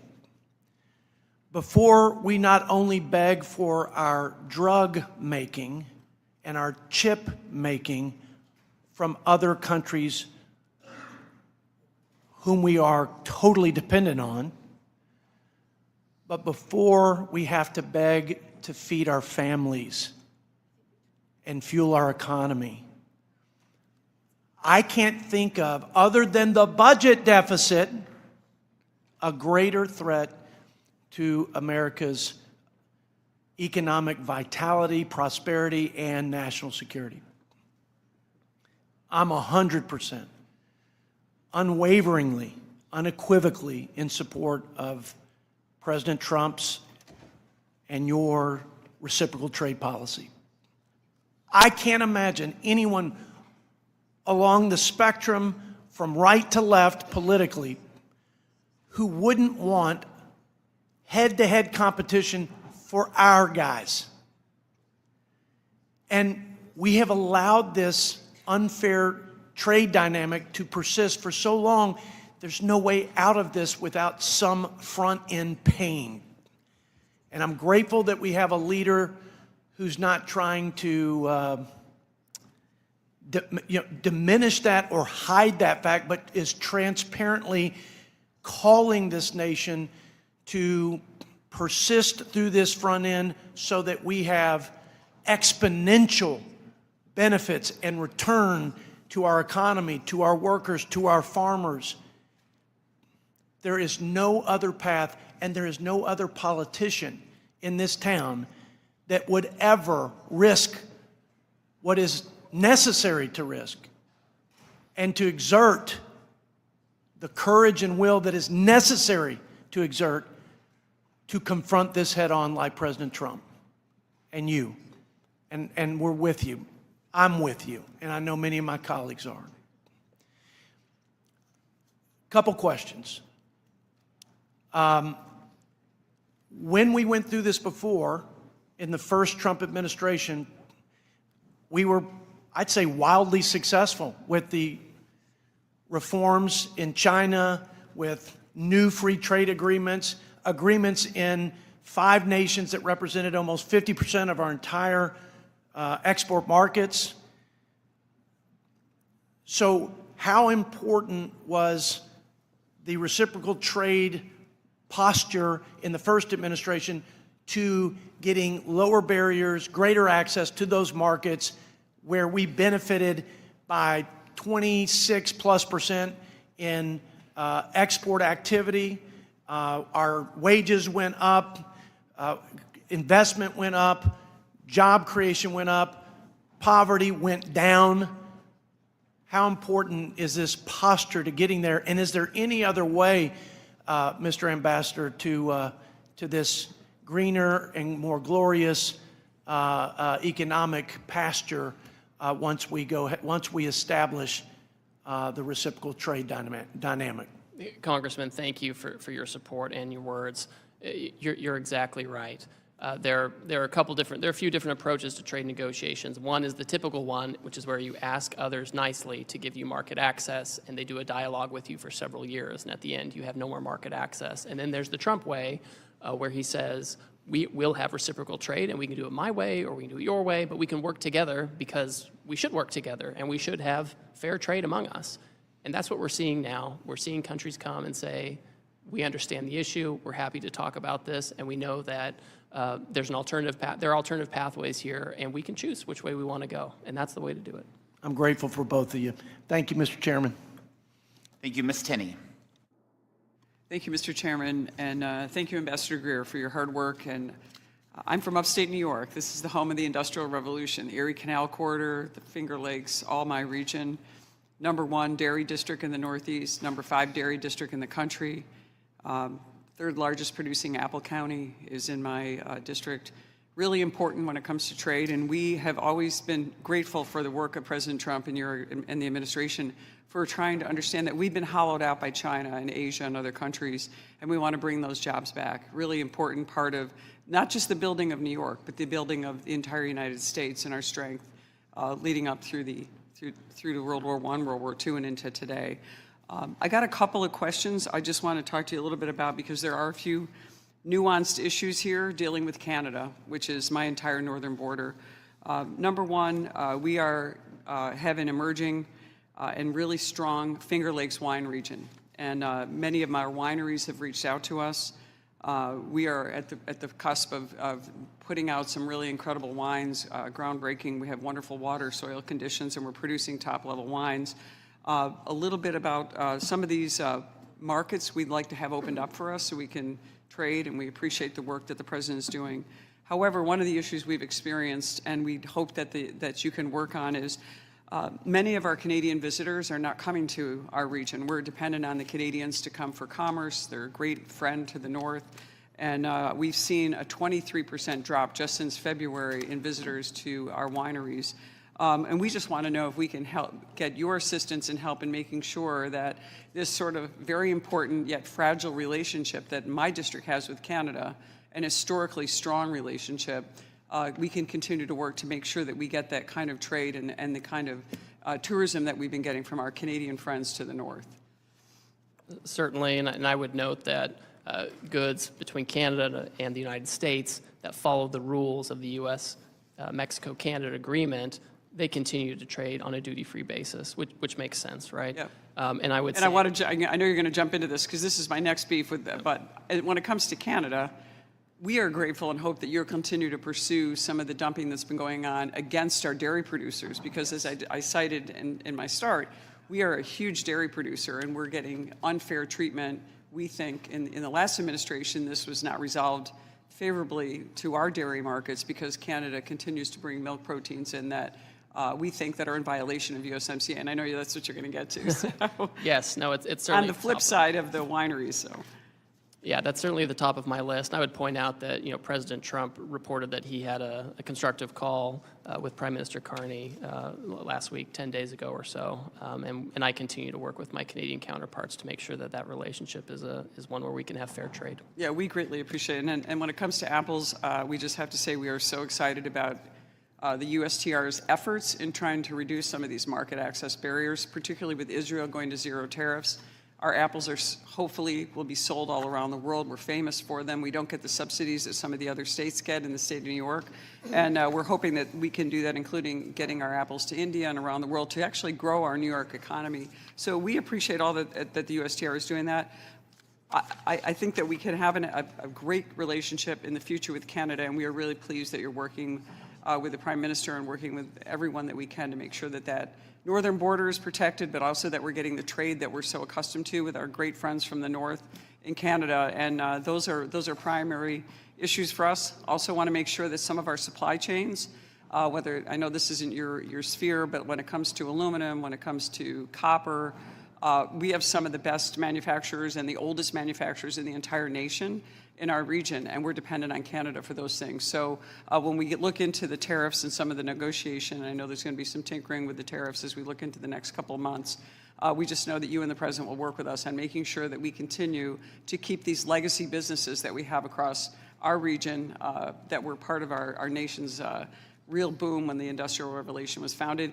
And I have to mention, it's not technically in my district anymore, but our famous patriot Paul Revere actually started his copper company in my region. Revere Copper is still operating today after being founded in 1801. So it's really important to New York that we continue these legacy businesses and continue to work to bring our supply chains back. And I just want to say thank you, helping us with dairy, with apples, and also making sure that those Finger Lakes wines become premier and actually continue to grow as we see them emerging with so much hard work being done by so many people in my region.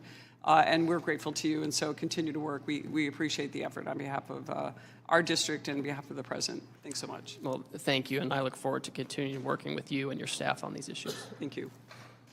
Mr. Evans. Thank you, Mr. Chairman. Mr. Ambassador, I'm deeply concerned about the tariffs, and we are talking about it today. Philadelphia is the poorest big city in America, and it's hurting low people income. There's a lot of money for a lot of people. Tariffs can only be used in a smart and effective way. And I feel from what I heard, it is not. It is something that we are concerned about. And I'd like to start out with this question, Ambassador Greer. My first question: what specifically is the President hoping to help the residents of Philadelphia deal with the higher cost of living that these tariffs will put on the average household? Does the President have a very specific plan and strategy to address the near-term harm it has created? Congressman, the President wants to ensure that we have good manufacturing jobs that pay higher wages to your constituents, just like what happened in the first term. He wants that to happen again, that they can have more money, better jobs, in stable environment, and reshore manufacturing at the same time. So what would you say specifically, would you say? How would you describe that? Well, I would say to your members and your constituents that we've had a long period of 5 million manufacturing jobs going away. It's dangerous for our country. It's bad for our economies and our families. And the President is taking action to create economic conditions to have more factories here, jobs here in their communities where they can have the types of income that they need to have stability for the working class, for the middle class, not just for the super rich who go and get 3 or 4 degrees, but for people, honest, hardworking Americans who graduate from high school and need a job. And they can have one that's stable and supports our manufacturing. Mr. Ambassador, Pennsylvania exports today $46 billion in manufactured product. These exports support 150,000 people and jobs in the state. I'm concerned that the threat of retaliation from the trading partners will further help Pennsylvania. So can you specifically speak to that issue? Yes, this is something that we watch really closely as well. And so in advance of the tariff action, I had many conversations with our major trading partners, and we told them, wait and see what happens on April 2, and then we can talk about what comes next. And so now most of our major trading partners have said, we're not going to retaliate against you. We want to talk to you about how to have more reciprocal trade. And that's a good outcome. I want to also talk about industry and small business, the effect that it will have, specifically when you talk about Philadelphia, on small business. Can you speak to that? Certainly. I've actually tasked my staff to work with the Small Business Administration to make sure we're getting the feedback we need from our small businesses.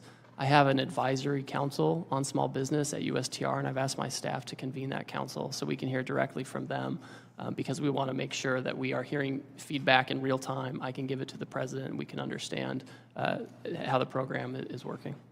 I'd like to thank you, Mr. Ambassador. Thank you, Mr. Chairman. Thank you. Mr. Fitzpatrick. Thank you, Mr. Chairman, for holding this hearing. Ambassador Greer, thank you for being here. And thank you for your commitment to spend time with this committee today and answer everybody's questions. Leveling the trade relationship the United States has with other countries, I believe must be a bipartisan goal, especially when our nation's security and well-being are on the line. I do believe that the means by which we accomplish that vision, however, matters a great deal. My priority, which I'm certain that you share and I hope this whole committee shares, is to ensure that any long-term economic gains which the American people could achieve in a more balanced trade environment are not washed away by the near-term pains they may feel at their local supermarket, hardware store, pharmacy, or restaurant. I believe it's essential that Congress and the administration come together to find that middle ground, to maximize the benefits and limit the costs of our nation's trade policy. Above all else, we must deliver greater certainty and economic stability for our consumers, our workers, and our families. I want to zoom in on medicines in particular, sir. What work do you believe can be done with our closest partners and American companies who are operating in the European Union to ensure that the cost of distinct, innovative prescription drugs and medical devices are affordable for our nation's seniors, particularly those with rare diseases or disabilities? Well, I think if we can have a supply chain that's more secure, more resilient, and more local, that's going to be something that's going to help with efficiency. This idea that we have this very fragile supply chain where we ship initial inputs from China to India, and they go elsewhere, and they get finished in another country, and they come here. That may work in a world where there's just-in-time manufacturing and where you're ignoring manufacturing jobs in the U.S.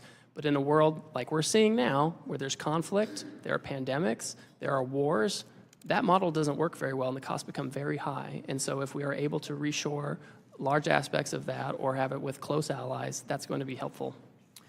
Switching gears to national security, I want to thank you for your work to end the de minimis exemption for the People's Republic of China. This loophole has been more than an economic giveaway to foreign competitors at the expense of American retailers and manufacturers. It's also allowed our adversaries to funnel fentanyl and other synthetic opioid drugs into our communities. I was down at the El Paso Intelligence Center, EPIC as it's called. Their chief complaint, and this is coming from the Department of Homeland Security, they focus on the de minimis exception as a major vulnerability for fentanyl getting into this country. So in addition to the manufacturing issue, we had the fentanyl issue as well. As this administration evaluates how the U.S. should alter or eliminate the de minimis standard for other nations beyond the PRC, particularly those for which have credibly abused the process to the detriment of countless Americans' health and safety, what metrics do you believe should be prioritized? So de minimis it's really a customs and border protection issue. It's not my jurisdiction, but I think some of the things you've talked about, the loss of revenue, tariff evasion through use of de minimis, counterfeits coming through the de minimis program, illicit substances coming through the de minimis program. These are all the types of things that need to be captured, whether it's from China or elsewhere. I think it's a real problem, and I think Customs and Border Protection should look into that. And finally, very briefly, sir, on the USMCA, recognizing that the agreement is facing a sunset review process that needs to be completed by July of 2026, can you share any details about how you anticipate that review will be conducted? Certainly. There are a few parts to this. First of all, there's a public consultation process that's set out in the statute that USTR will follow. Will follow the law. There's a congressional consultation process, which of course will follow. When I think about ways to enhance USMCA or our relationships with our trading partners, one thing that I'm very focused on is making sure that other trading partners don't benefit from the agreement without agreeing to the obligations of the agreement. I'm thinking of China or other Asian countries that want to use Canada and Mexico as an export base into the United States and benefit from the USMCA. I don't think that's the right approach. We need to change that. Just one follow-up. Will USMCA qualifying trade, which was not covered under the April 2nd tariffs, continue to be excluded in advance of this review to ensure certainty for our manufacturers? That is currently the status right now, and again, I'm not on the Homeland Security front here, but I understand that Canada and Mexico have been working with the administration on those issues, and so for now, that status continues. Thank you. I yield back, Mr. Chairman.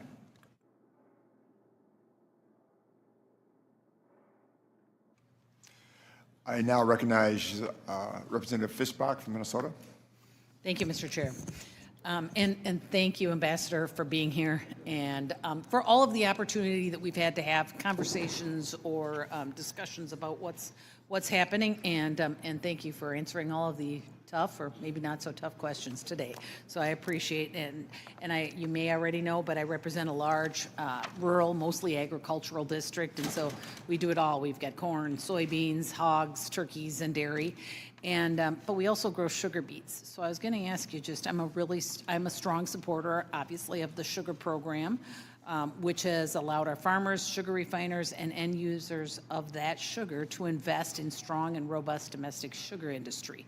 So my first question, very quickly, will you commit to working with myself and other members to protect the sugar program and to promote the domestic industry?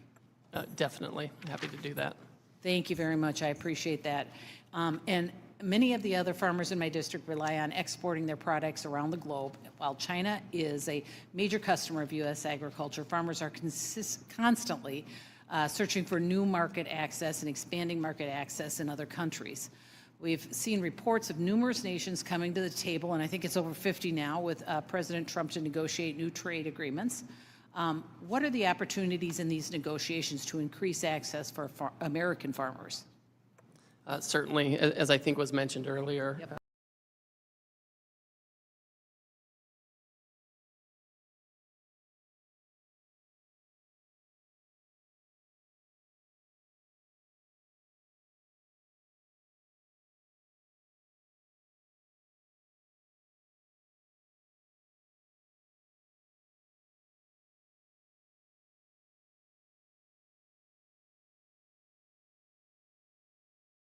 perhaps by a trade agreement to find out if we've heard from Art that they're really barrier industries are willing. And I think I know the answer, but I just want to will you work with me and other members of this committee to make sure that farmers have a voice in the negotiations so that we are heard and are part of it?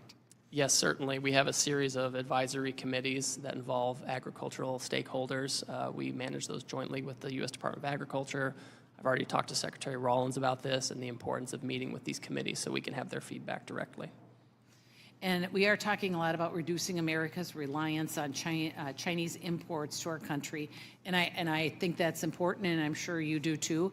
I think we learned a lot during COVID and over the last few years, but I think it's also important that we give farmers the opportunity to reduce their reliance on exports to China by providing them with new markets. And I know that we just kind of are talking about that, but I think it's important that we say it over and over and that we make sure that we include those farmers and that we are looking for new markets, because that is what they want to produce, and they want somewhere to sell it. So maybe that's not even a question as much as just a statement, but I appreciate your willingness to work with us, that protecting the sugar program, making sure our farmers are involved in these negotiations, and that we are doing our best, because it's been the last few years that we have not had that kind of outreach to create new markets and find new markets for our ag products. So I hope that we are going to be very aggressive about that and really helping our farmers, because it's important that we strengthen and build that market and the farms in our country. So thank you for being here. I hope I made it real easy on you, because you've had a tough day. But thank you very much, and I yield back, Mr. Chair. Thank you. Thank you. I now recognize Mr. Snyder from Illinois for 5 minutes. Thank you, Mr. Chairman, and I'm not going to make it any easier on you, Ambassador, but I will pick up on what Ms. Fischbach and Schweikert before said. Ambassador Greer, yes or no, didn't Israel zero out all tariffs on U.S. products before President Trump announced his across-the-board tariffs on April 2nd? They indicate they're willing. Just yes or no? They did not do it yet. They announced they wanted to. They announced it, but yet President still imposed 17% tariffs on Israel. Ambassador Greer, what's our trade balance with the elephant and fur seals, petrels, albatrosses, and penguins living unheard in McDonald Islands? They're part of Australia's customs union. But they're separate, and I'm going to reclaim my time. The President has imposed specific tariffs on herd and McDonald's Islands while not taking any action against Russia, Belarus, North Korea, or Cuba. And I don't want to disappoint my mom and my wife or have them yell at me, but Mr. Greer, I'm going to say what I think almost everyone is thinking. WTF? What's the president thinking? What did he and you think was going to happen after unilaterally declaring a global trade war? Did you expect the so-called Liberation Day to become Liquidation Week, destroying more than $10 trillion of value and moving us from an extended bull market into a self-induced bear?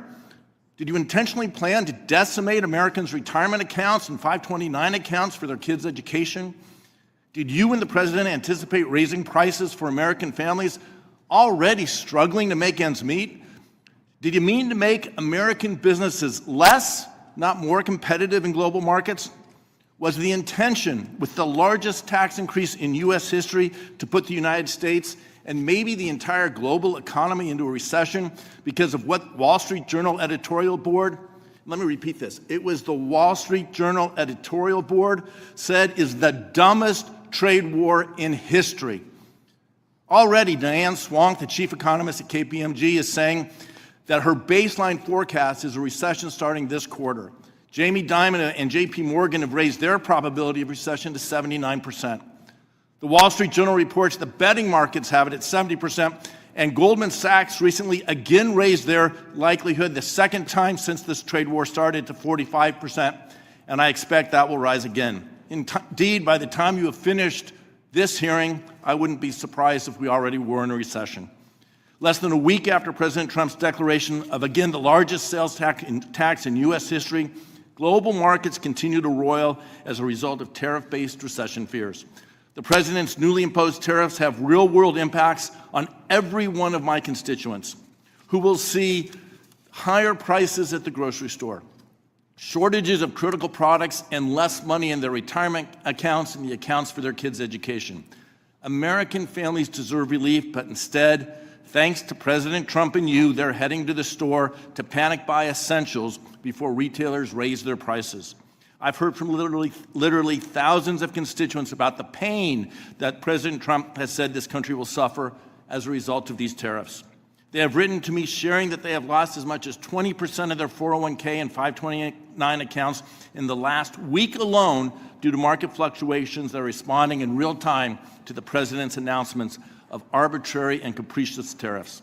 Seniors who recently retired are worried about having to return to work to make sure they can make ends meet, and today wonder if they will now outlive their retirement savings. Small business owners are worried about laying off employees. Large companies in my district are preparing their next earnings report for investors and telling me that the impacts of these tariffs are material. That's business speak, for the tariffs are going to have a real adverse effect on their operations and likely adverse effect on their cash flows. Make no mistake, President Trump's trade agenda is slowing economic growth and job creation, weakening U.S. global leadership, and increasing the cost of doing business in the United States. These tariffs make life for Americans more expensive, make our nation less secure, and our citizens less prosperous. Congress must take back its constitutional authority to stop the chaos and the pain President Trump is inflicting on American families and dig us out of what could be a self-inflicted recession. Before I ask a question with my limited time, I ask unanimous consent to submit into the record the CIA World Factbook entry for Heard Island and McDonald Island. Without objection. I also ask unanimous consent to submit for the record an article from Scientific American, The Heard and McDonald Islands Are a Pristine Biological Wonderland. The subtitle of the article is Trump's Tariffs Put a Spotlight on the Uninhabited Heard and McDonald Islands, which comprise a remote volcanic refuge for penguins and seals and a UNESCO World Heritage Site. This just once again illustrates that these tariffs are not strategic, they are not targeted, they are arbitrary and capricious in hurting our economy and our American citizens. I yield back. Thank you. I now recognize Mr. Moore from Utah for 5 minutes. Thank you, Mr. Chairman. Ambassador, thanks for being here. And as I've said to you before, I can't tell you how much I appreciate the communication and the ability to dialogue. This hearing's, in my opinion, one of the most important hearings that we've had, and it's been very important for folks to be able to hear this out. And thank you for providing details and responses. We've talked a lot about trade deficits today in this hearing, and I have concerns about how we went about some of the calculations with just focusing on imbalance. But that completely aside, what I wanted to actually bring was the other side of this equation. So we run massive trade surpluses in services with just about every major economy in the world, especially in high value and high employment technology software industries. And recognizing that there's digital service taxes that we don't like, and we try to address some of that on the tax side, and we're going to work on retaliatory tax side with that in this committee, actually. The Europeans, Koreans, Japanese, they're all allowing us our U.S. tech firms to run surpluses in their markets for a reason. We have the best talent and the most skilled innovators in the world. My question here is, what are the consequences for American power and national security if they were able to retaliate and restrict access to American services in their market because we've chosen to restrict goods in their market? In response to that. So the good news on this is all of these countries, most of them have said that they are not going to retaliate and they want to talk to us. And they're mindful that even though we have surpluses in many of these areas, they still have a lot of barriers against our folks, right? And this giant book that we put out, that I hope one day we never have to put out again, a lot of this are about the services barriers we have, including in our friendly partners. So my expectation is that they will bring those barriers down. That's my expectation. And this is where I draw some optimism. But we're really early in this. If this is prolonged, does their position on no retaliatory commitment, does that wane? And that's something we have to be hyper focused on, and we've got to be vigilant. I have a big concern, and I would, to what extent would you have a concern? Are we at the risk of losing the AI race to China if we lose our innovative edge and our exporting advantage over China? So I think that we benefit from having huge innovation here in the United States. We have an economy that cultivates innovation. We prioritize it. We have an intellectual property system that protects it. You don't have those kinds of things in China, right? You don't have that level of protection. You don't have that level of attractiveness. Now, we can't be complacent by any means. I think it's incumbent on us to continue to have domestic laws and incentives to make sure that we're innovating here. And it's important to have manufacturing, because manufacturing and innovation go along with each other. I'm going to add to that. So really what this boils down to, and I'll try to make it a little personal here. You and I went to rival universities. We're still working through some of those challenges. For now. Yeah. We may never see eye to eye on it, but we were both probably 40 minutes away from some world-class ski resorts on the Wasatch Back during those college years. During college, I always went to the Sports Den. It's a local sporting goods store, and I've known the owner, Mark, for over 30 years. I took my, every banner at every Little League thing has his banner there. He's committed to the neighborhood, to the community. He's weathered the e-commerce revolution. He's weathered COVID. He's been able to sustain this business through some of the toughest times. I took my son's bike in there on Saturday to get fixed, and I've never seen him like this. I've never seen him so anxious, so nervous about what's going on. He pointed to everything in his shop. I buy ski equipment from him. We rent stuff from him, all the gear. I've never seen him like this. And I would ask you, what do I say to him? He's really nervous right now, and I know it's impacting, and I know it's just a lot of concern. What do I say to him?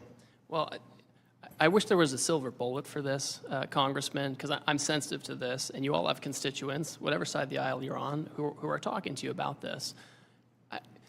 The challenge is that we've seen 90,000 factories leave the United States, and we can have either the status quo and continue to lose that and continue to be dependent on other countries, in many cases foreign adversaries, for our businesses. I mean, to me, that's very fragile. To me, that's very high risk that we have to be so import dependent for our well-being. We're always going to trade.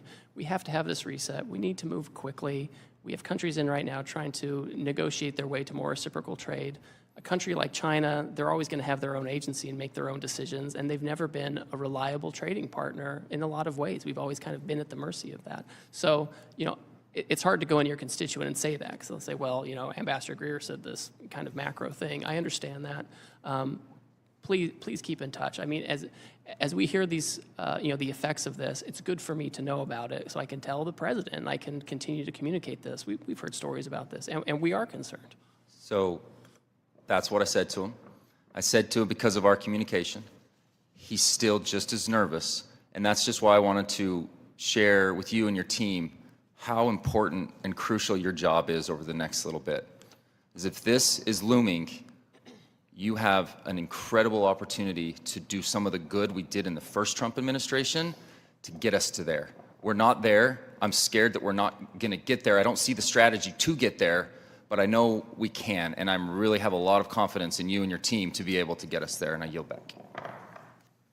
I now recognize Mr. Panetta from California for 5 minutes. Thank you, Mr. Chairman. I appreciate that. And Ambassador Greer, thanks for being here. I admit, before this week, talked to a lot of my colleagues about you. They actually said a lot of good things about you. You had a good reputation until this week, I have to say.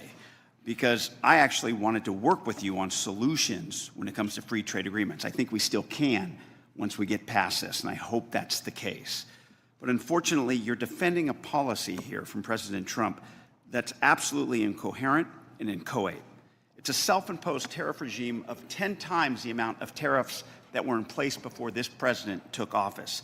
It is the largest self-inflicted wound to our economy in history, a self-inflicted wound that if it stays in place, it could constitute the largest tax increase on working families in more than 40 years, costing households more than $3,800 per year. A self-inflicted wound that prompted one of the largest three-day moves on the markets since World War II. And it's a self-inflicted wound that's leading investors to expect a severe economic slowdown. 8 years ago, this president talked about American carnage. Little did we know that he would create economic carnage that is spreading something similar across the entire global economy. Now, the reason for these tariffs is based on a national emergency that we have trade deficits, according to him and you. Unfortunately, the president's thinking about trade is reflected in this policy. This weekend, after the markets tanked, after small businesses fretted, and after the president played golf all weekend, the president said, "I consider any trade deficit a loss."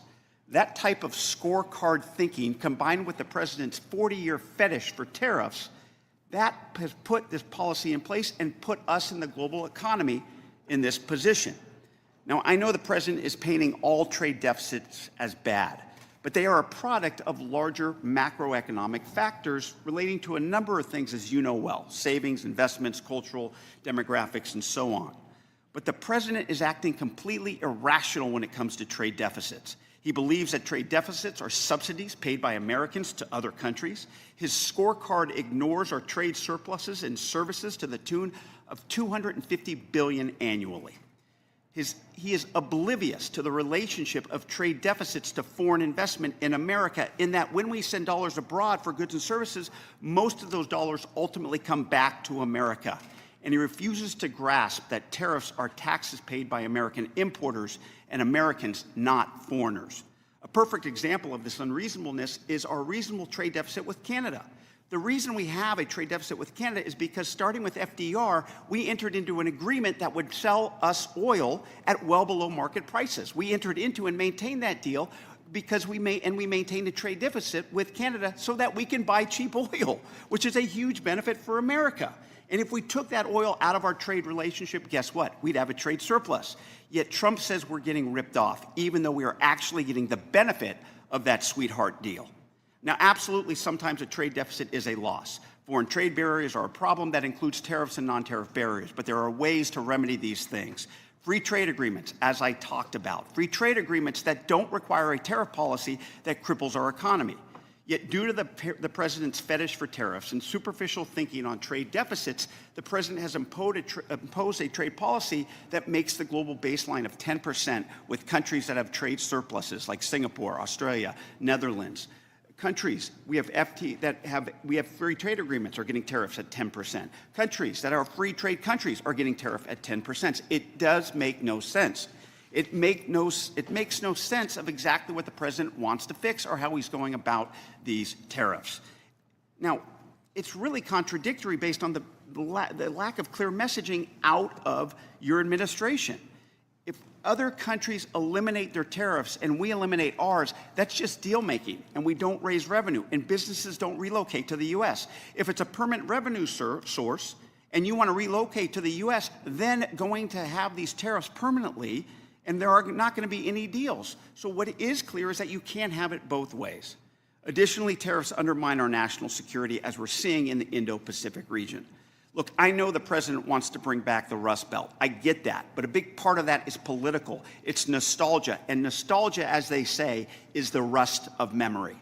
We are not victims here. Our economy is the envy of the world, partly because it was our choice to invest in other countries over saving. It was our choice to have bilateral trade deficits. This is not some unexpected crisis here. This is no extraordinary or unusual threat. This is because we chose to invest in other countries where labor is cheaper and therefore products are cheaper. And as we know, it's okay for working families to want to pay low prices for products in this country. I know that the president is saying we're getting screwed, but the fact is that Trump is screwing us.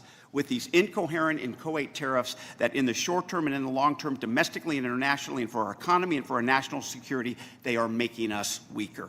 Thank you. I yield back. I now recognize Ms. Van Dyne from Texas for 5 minutes. Thank you very much, Mr. Chairman. Ambassador Greer, I'm sure it's been a long afternoon for you, but thank you for sitting it out. I want to thank you for being here today and for your engagement thus far on trade matters that are very important to all of us. Quite the contrast from your predecessor.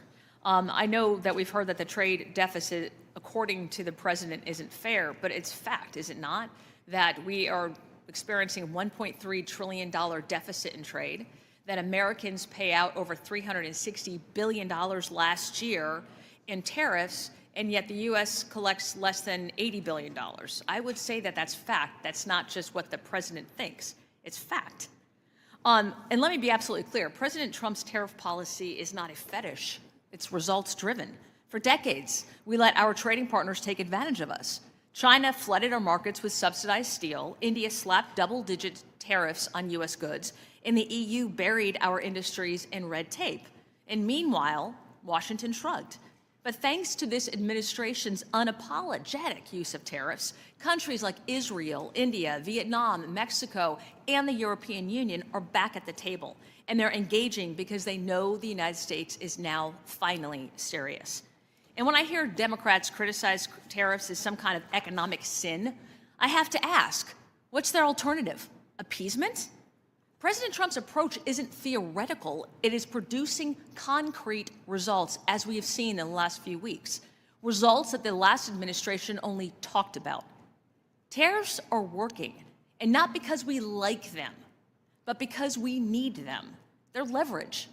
And now they're actually making deals from a position of strength. I think that is very important. In North Texas, look, I've seen firsthand the value of trade that is fair, reciprocal, and firmly rooted in America's strategic interests. These are principles that are championed by you and President Trump. And I also understand something too many in this town seem to forget, is that trade without enforcement is surrender. And under the previous administration, enforcement was weak, inconsistent at best. Mexico violated its obligations under the 1944 Water Treaty, and they violated the USMCA with impunity. And American businesses were the ones that had to pay. We saw it firsthand with the case of Vulcan Materials, a company that operated lawfully in Mexico for decades, but then had their property invaded, shut down, and seized by Mexican armed forces. As we approach the USMCA review, can I ask how the administration is planning to protect these American business interests and ensure that Mexico complies with its obligations? Yes, certainly, and thank you for your comments. What we see is that Mexico, despite their obligations under the USMCA, continues to discriminate against U.S. companies and U.S. products. We've seen this particularly in the energy sector, for example, where they have favored state-owned industries over American industries, which are cleaner and efficient. You mentioned the situation with Vulcan. That's something where we're paying attention. Mexico, we won a case against them about how they treat our corn, and they have a little constitutional amendment they're doing. We're watching that very closely to make sure they don't hit that. So there are a variety of unfair trading practices that Mexico has or threatens to have, where we're watching that very closely, and we expect any renegotiation or review of USMCA to focus on those types of issues. Excellent, thank you. And while the tariffs are seeming to make progress in the right direction, I'm still really concerned with China's third country subsidies and their transshipment to the steel and aluminum industries, specifically in my district. That is very important, which have enacted and enabled them to evade our duties and our tariffs. Can you comment on the specific actions that we can expect to see from this administration in terms of cracking down on transshipment and duty evasion through third country circumvention? Certainly, and this is, for example, you mentioned steel and aluminum. The president recently tightened exclusions and exemptions under steel and aluminum because of those types of issues.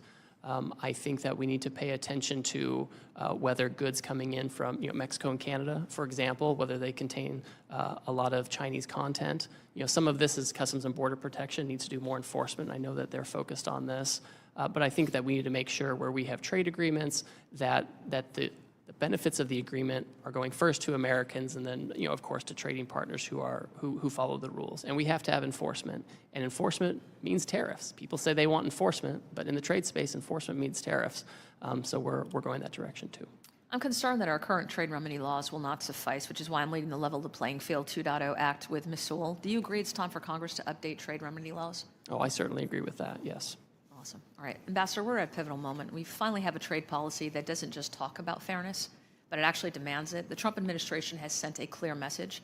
The era of taking advantage of the United States is over. Thank you again for your testimony and leadership, and I yield back. Thank you. Thank you. I now recognize myself for 5 minutes, and I just want to say thank you, Ambassador Greer, for taking the time to speak with us today. It's great to hear a voice of reason. I want to first thank you for including Germany's withholding tax on IP on USTR's list of investment barriers in the National Trade Estimate. And I look forward to working with you on this and ensuring fair treatment of American businesses across the world. I saw the list, and that was one of them, Section 49, so thank you very much. I am from a district, the second largest ag district in the country, #1 in cattle, hogs, corn, soybeans, and so forth. 20% of our ag production in the United States goes to the export market. So my hope is to see tariffs imposed last week quickly lead to fair and reciprocal market access and to end many of the long-standing agricultural trade barriers around the world. I mean, that is really my hope. So if I may ask you, it's a really interesting time. We have 70 countries that President Trump said last night, 70 countries that want to negotiate, which is incredible. Can you talk to me, do you have the staff and resources to manage all these negotiations at this time, and how can we help? Thank you. I, of course, could always use more staff. We had some folks leave, USTR career folks leave during the last administration. We have my deputies who are currently going through the confirmation process, but we have a strong staff. We have most of our political appointees in. We have career veteran USTR folks who know these issues, who have been there for many years. I know them from the last time I was there. I work very closely with them. This is a situation where we have embraced the agency, and these folks are truly at the tip of the spear. They're the ones who helped put together this book with all the non-tariff trade barriers that we're putting together. So they know their brief, they know what they're doing, and when the countries come in, there's not a lot of extra homework that needs to be done because we know exactly the barriers we're targeting. So we're doing our best with what we have. I always welcome more staff, of course. That's great to hear. So there's two types when it comes to trade. Obviously, there's the barriers, the concerns, but also there's the opportunity. I think about agriculture, that we can expand our markets to the UK, to India, to Kenya. There's so many areas that we can expand. Can you just touch on that? We're negotiating with 70 countries, but then we also want to expand these markets, these other markets. Can you just briefly talk on how we can create expansion for our agricultural community? Certainly. Again, the foundation of the president's action is to achieve reciprocity, because we think the lack of reciprocity, we know the lack of reciprocity is a driver of this trade deficit that's left us in such a challenging situation. And so as you're seeking reciprocity, and again, we have countries coming and saying we're interested in reciprocity, part of that is making sure that they're treating us as we treat them. That means that they have to lower their tariffs, they lower their non-tariff barriers, and that's where you get the market access. That's where you get expanded markets. That's where our ag and other producers have the chance to really get their foot in the door instead of little bits and pieces here and there or an uncertain access. You get real access, you get reliable access, something that our farmers can count on. So just to clarify that, so I can tell my farmers by the end of the day, after this is all settled, we should have dramatically expanded markets for them. Would that be a fair statement? I think that's the expectation. Yeah. I think that's the expectation. We certainly want to, I mean, listen, with some countries, it's easier. They have fewer barriers. With others, it's harder. It's going to take some time. And in the meantime, they'll have that tariff. But my hope is that we can have a lot of these countries have reciprocal trade with us and make it, we can be more competitive, whether we're farmers or manufacturers or producers, if we have real access to these other markets. Be more competitive here and produce here. I want to thank you for your response to my letter to the USTR's proposed measure on Chinese-built marine vessels and for discussing it with me last week. The proposal of the USTR to counter China's shipbuilding industry would significantly increase freight costs on U.S. soybeans and soy products, in turn making the price of U.S. soybean products uncompetitive versus other countries. I'm hearing from my constituents that global soybean orders are simply being canceled and grain shippers cannot secure freight past May due to this uncertainty. I just want to hear from you again. So what can I tell my soybean producers? I'm the largest in the country, to give them some peace in this matter and what's happening? Well, first of all, we should have final decision on that by the middle of this month. Second of all, there were a lot of proposed measures in that Section 301 action on shipbuilding. I think that, and this could have been a communications issue, I think some people thought that all of those measures would be imposed. Those were proposed measures for people to comment on and receive feedback. We've now had that process where we've had the feedback, and now we consider which of those measures is most appropriate. Thank you very much. I now yield myself back. Now I recognize Mr. Gomez from California for 5 minutes. Thank you so much. I want to just get to the point. I want to start off by making sure we're speaking the same language, Mr. Ambassador. Do you agree that tariffs are a tax, yes or no? They're a tax on foreign goods. Okay, so I'm glad you're here to say that, because also economists say that 98% of that tax is passed on to the American consumer, right? 98 to 99% is passed on to the American consumer in higher prices. And it's going to fall disproportionately, especially on working Americans. So higher costs when it comes to food. 40% of our produce are produced out of the country. Cars, clothes, shoes, household goods, all of it. And yesterday, you said, quote, there'll be some short-term pain. I want to know, and I think my constituents want to know, how long is short-term pain going to last? Is it 24 months? I don't think it's 24 months, no. 2 years? I don't think it's 2 years. The reason why, is it 3 years? Is it a month? Because here's the thing, you also said yesterday, the other thing you did say yesterday, is you said the trade deficit grew over 30 years. It didn't happen overnight, so this problem is not going to be solved overnight. So you're saying on one hand, it's not going to be solved overnight, but then the long-term pain, it's going to be short-term pain. That doesn't compute. People don't believe it. And here's the thing. Just yesterday, it was said that it was going to be a $3,800 a year increase falling on working families and the cost of higher prices. It increased to $4,600. We had to actually cross that out because we made this board yesterday. What is the tax increase going to be tomorrow? Is it going to be $5,200? So, and the reason why is that we have different definitions of short-term pain. What was your last, before beginning confirm at USTR, where did you work? I worked at King & Spalding. King & Spalding. How much does a partner make at King & Spalding? Well, it depends on a lot of different factors. But so it makes I can pull up your financial disclosure. I don't have it in front of me. But one of the things that we're shown, it's about $1.5 million. My constituents don't make that. The average American consumer doesn't make that.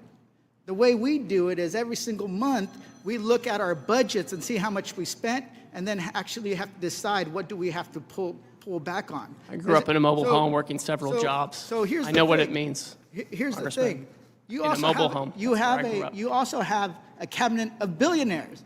You have Lucknick, you have Bessent, you have the president himself, Elon Musk, Donald Trump, who has billions. So for them, $4,600 doesn't mean anything. But for the average worker, it does. So this is where I say, you guys are out of touch when it comes to things. And I recognize you're working a lot of different jobs. So I'm going to move on to ask a question.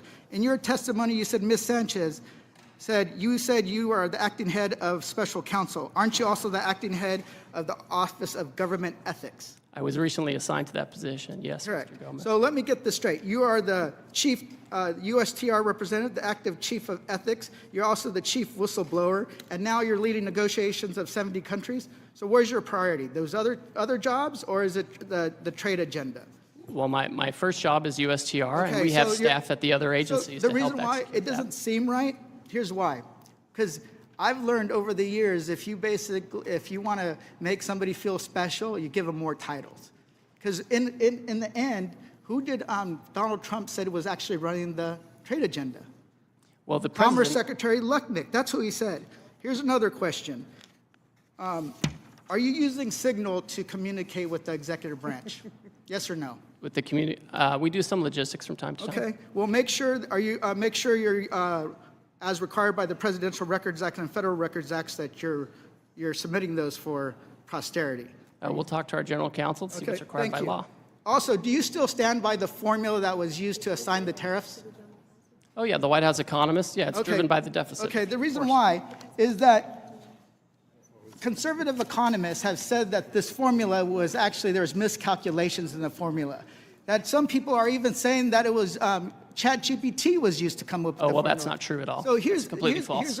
Here's the reason. It's completely false that ChatGPT was used. The reason That's just a why lie. is like, nobody has confidence in what you're doing. Because you're basically, you guys are saying, trust us. Trust that it's going to be short-term pain. But here's what we see. We see a plan that doesn't make any sense, a formula that has flaws in it that people have torn apart, that you've seen the price increase in the stock market crashing and red lights blinking on a recession. So, and then you impose tariffs on an island that is inhabited by penguins. So the consumer confidence is plummeting and it's going down, down, down. And you guys are saying, trust us. That the Republicans, Donald Trump, Elon Musk, and you guys know what you're doing. So that doesn't pass the smell test. It doesn't make any sense. We worked on other issues before, and I hope we can work on other issues moving forward. But you guys need to be straight on who's running the show, because this is going to fall and hurt the American worker. With that, I yield back. Ms. Malliotakis. Thank you, Ambassador. I very much appreciate your testimony here today. And I understand the President's goal of wanting to reduce unfair tariffs that are placed on the United States, that he wants to level the playing field, that he wants to reduce the trade deficit, that he wants to remove barriers to entry, and he wants to reshore manufacturing. I think we need to be cautious. I get concerned about doing too much at one time, about biting off more than we can chew. To date, though, we have seen trillions of dollars in new private investment since the President has taken office. Domestic and foreign companies are expanding or opening new facilities here in the United States. And as you mentioned in your testimony, there's over 50 countries that are coming to the table because they want to make deals. I just want to bring up some of the concerns I've heard from manufacturers, importers from New York that I've spoken to, and they want to make sure that you're considering the impact that tariffs could have on materials, on parts, on supplies that are needed to manufacture here in the United States. Because obviously the goal is to bring those jobs home, to reshore as much as possible. But if there's tariffs on plastics, lumber, metals, it obviously makes it very difficult to manufacture here at home. And also, some of the importers that I've been speaking with have invested a lot of money to divest out of China and move into other friendlier nations, Cambodia, for example, Vietnam, and they're concerned that the across-the-board tariffs in Asia are impacting, their supply chain and ultimately their businesses. And they're hopeful that deals will come forward very quickly, but they've made it also very clear that they can't wait 90 days for a deal to be made. And that it would literally close their business. And so I just want to hear from you on where you think you're making inroads there, on making deals with some of these countries to avoid that type of scenario. And if you could just answer those two, comment on those 2 points first. Certainly, I'm happy to do that. And again, just to reiterate, we've had these, this enormous trade deficit that developed under President Biden. These things are supposed to be self-correcting under normal economic theory. When they're not, it shows that there's something structural at risk here. So that's what's being addressed. We now have so many countries saying, we're not going to retaliate against you, we're going to work with you, we're going to try to figure out a way forward, that the President is looking forward to trying to find a way forward to make deals with these folks. China is on its own path. It's chosen retaliation for many years. It's chosen uncertainty. I won't comment much further on the U.S.-China relationship, but I think what you're talking about, Congresswoman, with respect to these other countries, I think we could count on having some deals with them within the next few weeks or months.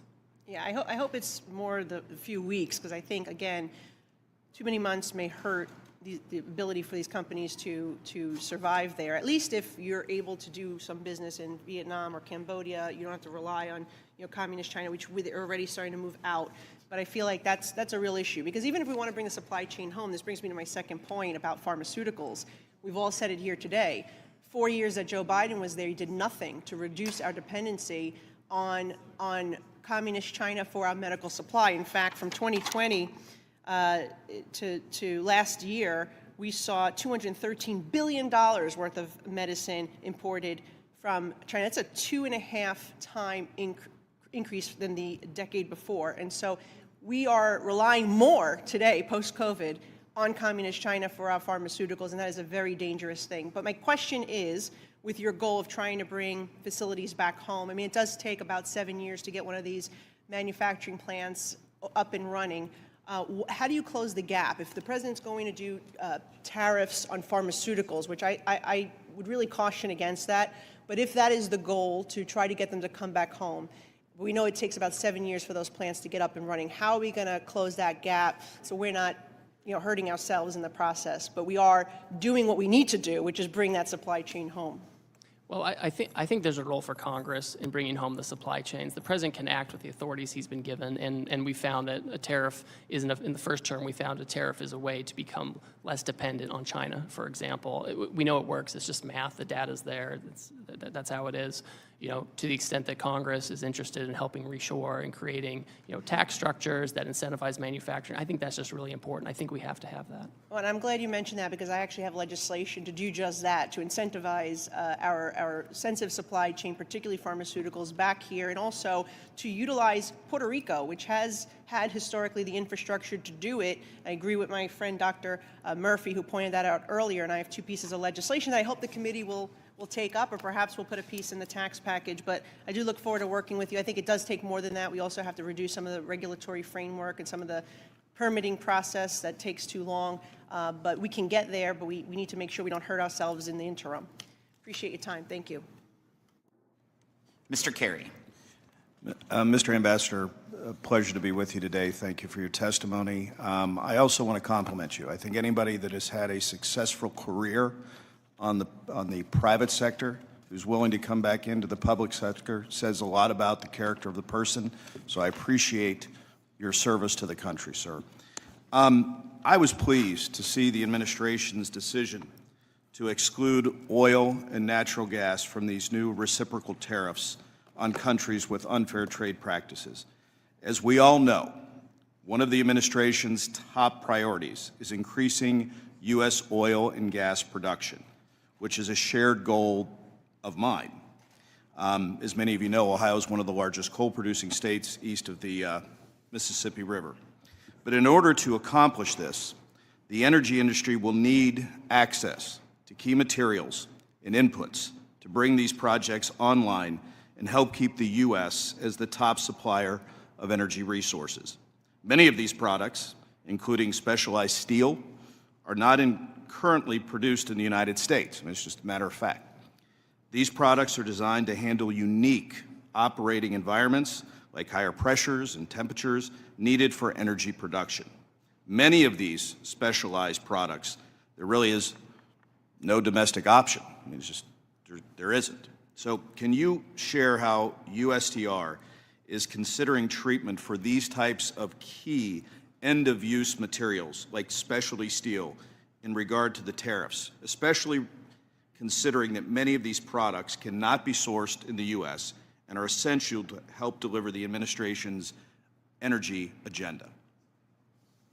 So, Congressman, the specialty steel you're talking about is not covered by the reciprocal tariff. The Commerce Department, using Section 232 action, they oversee any tariffs on steel and aluminum, and so I'm not trying to pass the buck, but they're much better placed to talk about how that's being implemented.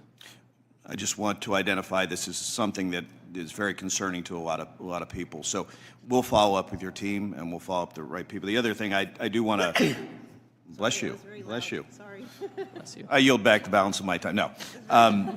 Ambassador, I also want to echo Congressman Feenstra's comments about the Chinese-flagged vessels that are going into certain ports. That's a very big issue for a lot of commodities. I don't care whether it's corn or coal or soybeans, whatever it is. So I appreciated your remarks on that, but it's something that we will definitely follow up with you on. One of the things, President Trump unleashed the American LNG industry by ending the former administration's era permitting pause. And as you know, the U.S. LNG industry is already being targeted by nations that are subject to the president's new tariffs. So my question to you is, do you have any plans to prioritize America's newly restored LNG export capacity in conversations with foreign nations? That's something that comes up regularly. Obviously, we've been talking about the trade deficit, and many countries have been quick to say, one area where the U.S. is very competitive is oil and LNG, and it's something that they want to buy. And so it's been very common in these conversations for them to suggest that that is one way to help achieve, more trade balance, et cetera. I appreciate your answer. And lastly, I'd like to briefly touch on the USMCA sunset review, if you don't mind. USMCA qualifying trade was excluded from the tariffs announced on April 2nd. This will help many of the U.S. manufacturers. The reason I wasn't in the room most of the days, they were in my office, that have made investments under the rules President Trump negotiated 5 years ago. USMCA is facing a sunset review process that needs to be completed by the end of July of 2026. Will the tariff exclusion continue to the lead up of that review to give the manufacturers more certainty in the upcoming months? Well, that's the current status. All right, I don't want to get ahead of the president on how he wants to treat that, but that's certainly the current status, and I would expect that if Canada and Mexico continue on this path, that would continue to be the status. And again, I want to compliment you for your service to the country and being willing to go back into the public sector. A lot of people don't realize you're giving up on a lot. You're spending a lot more time, probably a lot more hours, a lot more time away from your family. And so I just want you to know, as a member of this committee, I certainly appreciate your service. So with that, Mr. Chairman, I yield back. Mr. Horsford. Thank you, Chairman Smith, and to the ranking member. Mr. Trade Representative, are you aware that the tariffs have been paused? I am, yes. When were you made aware of that? Well, I understood the decision was made a few minutes ago. It's something Sitting that's here. been under discussion. Sitting here, under discussion. So did you know that this was under discussion, and why did you not include that as part of your opening remarks? So typically what I don't do is divulge the contents of my discussions with What are the President details of the Congress. pause? Well, my understanding is that because so many countries have decided not to retaliate, we're going to have about 90 days. No, excuse me? China increased their tariffs on the United States. Trump blinked. What's the blink, sir? What do you know about this pause? What are the details of it? Well, the details, as I understand it, is that China continues to retaliate. Other countries didn't retaliate. The president 2 or 3 days ago said we wanted to negotiate with those countries that asked for meetings. That's what we're doing. What are the We've had details? discussions. How long is the pause? How many days? How many weeks? I understand it's 90 days. I haven't spoken to the president since I've been So in the this trade hearing. representative hasn't spoken to the president of the United States about a global reordering of trade. Yes, I have. I've And just yet been in the he's- hearing with you, sir. But yet he announced it on a tweet? WTF? Who's in charge? The president of the United States is in charge. And what do you know about those details? Well, as I mentioned, It looks like your boss just pulled the rug out from under you and paused the tariffs, the taxes on the American people. There's no strategy. You just found out 3 seconds ago, sitting here, we saw you. we've been discussing a If variety you of these came actions here for a knowing that you were going to be turned off, that these tariffs were going to be turned off, why didn't you include that in your opening statement? Why didn't you reference that as part of your testimony? Well, I don't disclose my conversations with the president, sir. These were specific questions we asked you all along. What's the strategy? These are real consequences for the American people and small businesses. I had a group of small businesses in my office earlier today talking about the impacts of these tariffs on aluminum and steel. This is amateur hour, and it needs to stop. What does this even mean for your negotiating strategy? How are you in charge of negotiation if the president is tweeting about this from wherever the hell he is? The president was elected, and he runs the trade policy, and I advise him and execute his Who trade executes policy. the trade policy? I execute the trade Did you policy know for the that president. this was happening? We have been discussing all kinds of And there's another options. member of the cabinet, Bessent, who just canceled coming to the Hill to avoid talking about the market because it's in turmoil. This in just days because there was no strategy, there was no plan. The president chose to take actions that he didn't even have the authority to take. He's put our economy in disarray and near collapse. We have small businesses and Americans who are concerned about their well-being, people's retirement, people's 529 accounts went down because of this administration. We have people that are planning to send their kids to college this fall. People who are retiring whose benefits have declined. Is this market manipulation? No. Why not? If it was a plan, if it was always the plan, how is this not market manipulation? It's not market manipulation, sir. Well, then what is it? Because it sure is not a strategy. We're trying to reset the global trade system. That's offshored all of our factories. And what has that done? How How have you achieved any of that? But to enact enormous harm on the American people, which was our concern from the very beginning. Tariffs are a tool. It can be used in the appropriate way to protect U.S. jobs and small businesses. But that's not what this does. So if it's not market manipulation, what is it? Who's benefiting? What billionaire just got richer? And all the while, there are not even any Republicans left in this hearing. They all left because they don't even want to defend this. But meanwhile, the Speaker is rushing to the floor to pass a budget reconciliation to screw America by passing the biggest tax cut in history on the backs of the American people? WTF! Who's in charge? Because it sure doesn't look like it's the trade representative. You just got the rug pulled out from under you.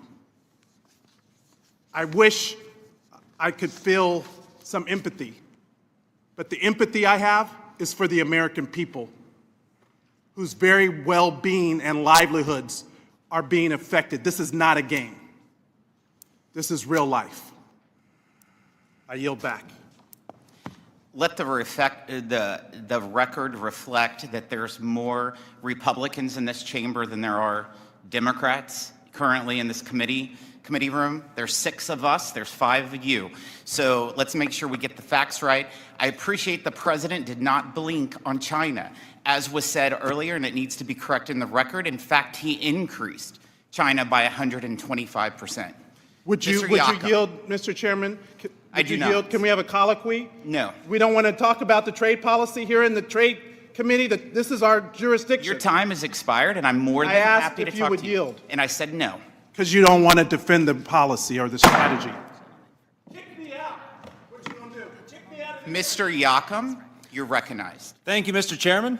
Ambassador Greer, it's good to see you today.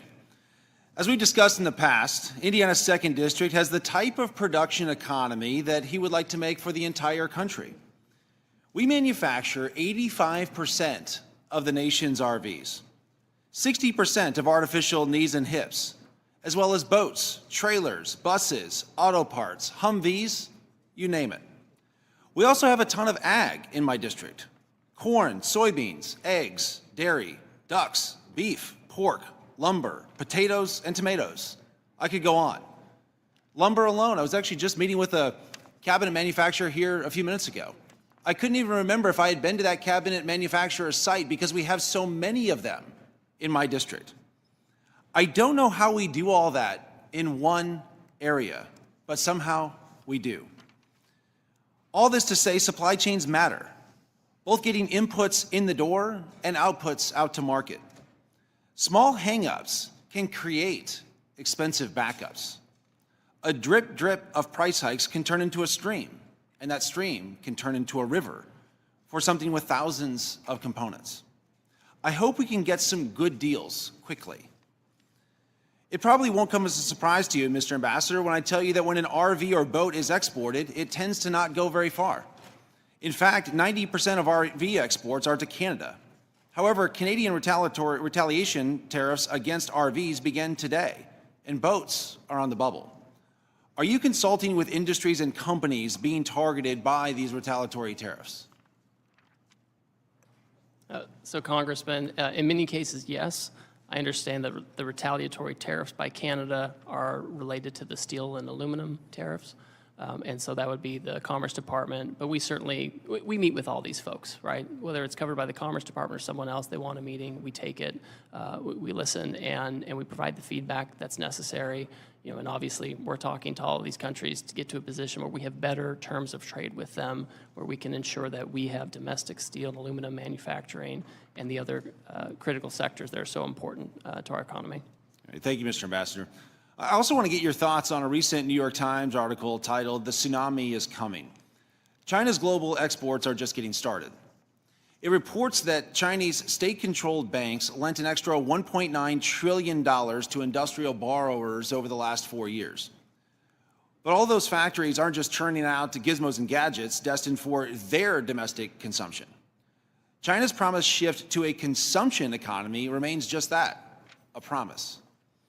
Increased production paired with low consumption just means that China continues to double down on overcapacity. And these numbers bear that out.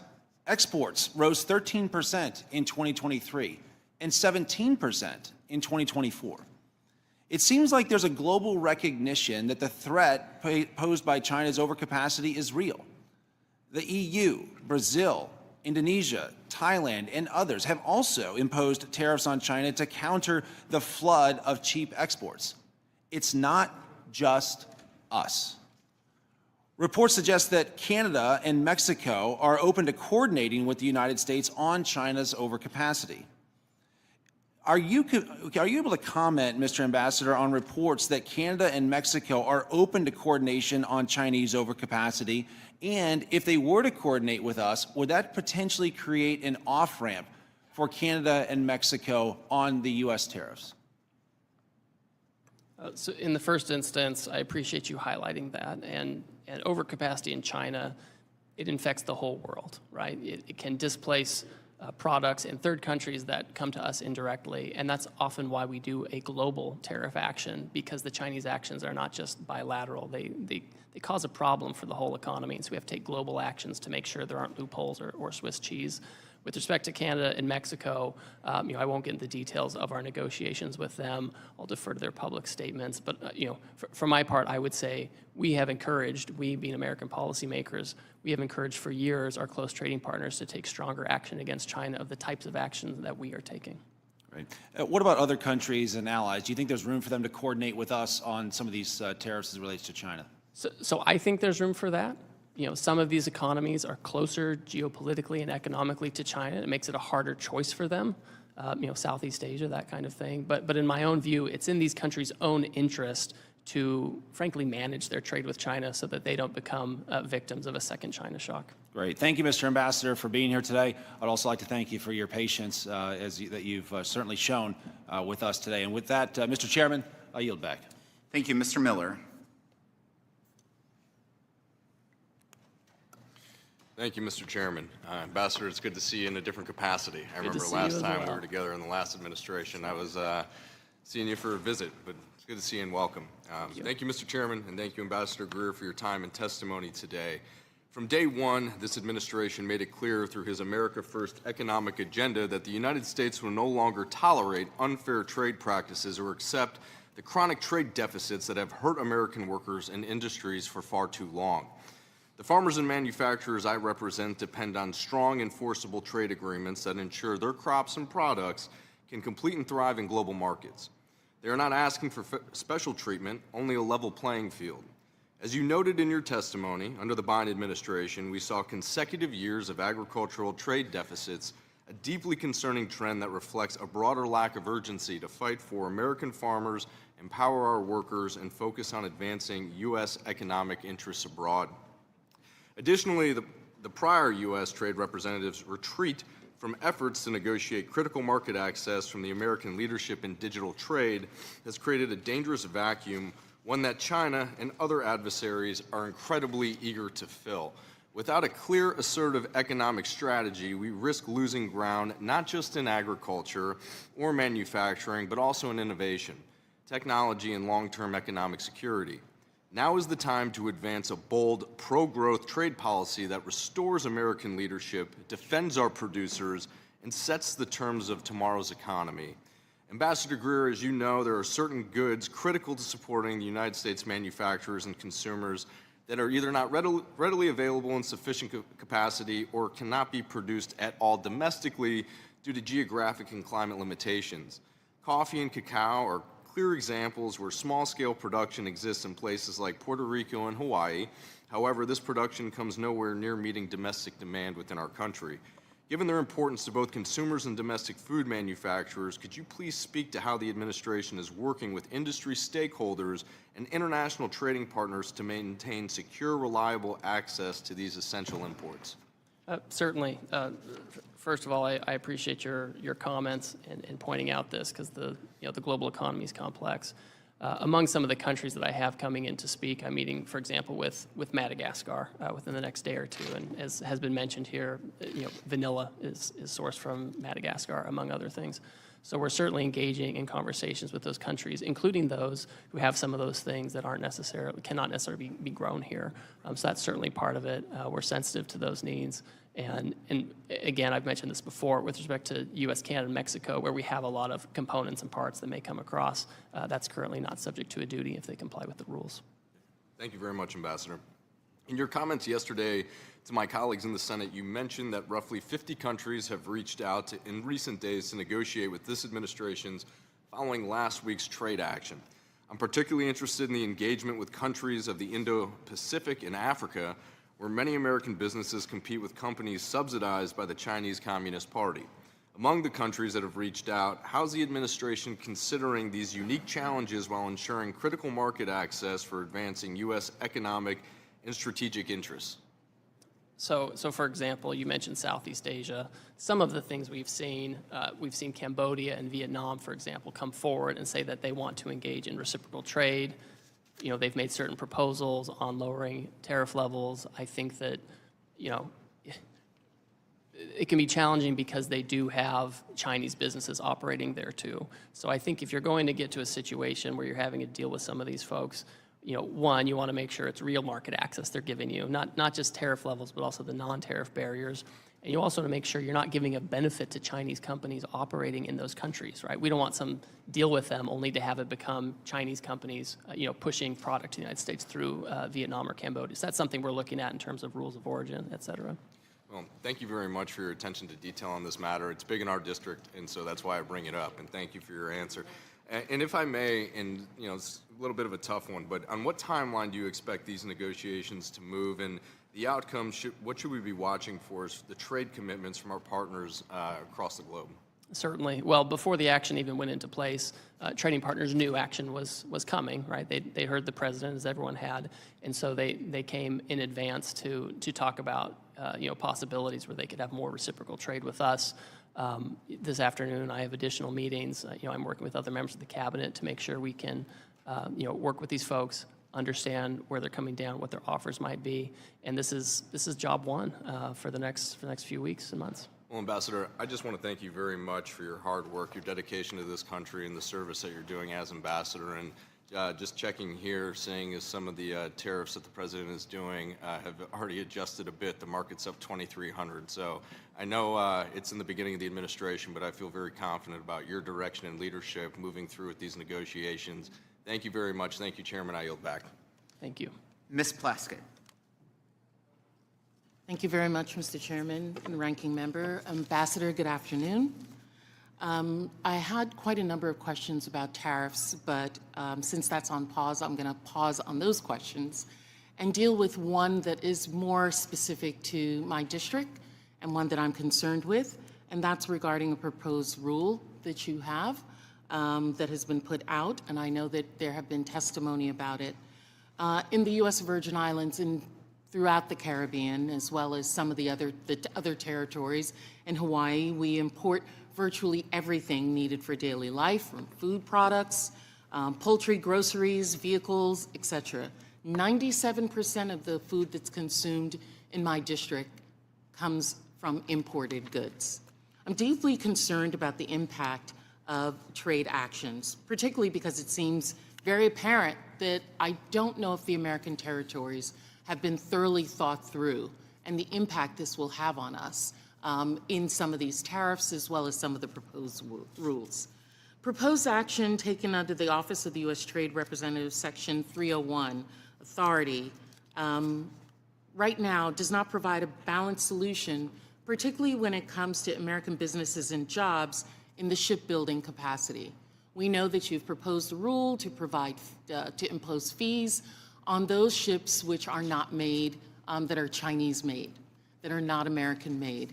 However, a large portion of ships which are much smaller than those that are made in American ports, the American ports are predominantly making those for the military purposes. It's cost effective for them to do it for the military, but not for those kinds of cargo shipping that's done in the Caribbean region.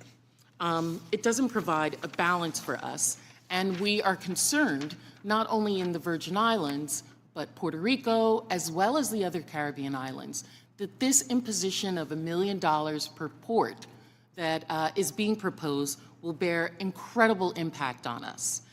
U.S. shipping industry serving the Caribbean cannot absorb additional costs of the proposed port fees, which would have a significant economic consequence to us. I have the median income, family income in the Virgin Islands is $30,000 a year. The cost of $1 million per port is going to be passed on to the consumers in my district, to the business owners. We are about to start a rebuilding of 20 schools, 2 hospitals, a complete microgrid, complete utility rebuilding both in the Virgin Islands and Puerto Rico. All of the laying and supplies that are coming into us are coming from these type of vessels. If they are then going to be imposed this fee, we will, negotiations that have already been done with FEMA for the cost of rebuilding are going to skyrocket, and we need some support for that.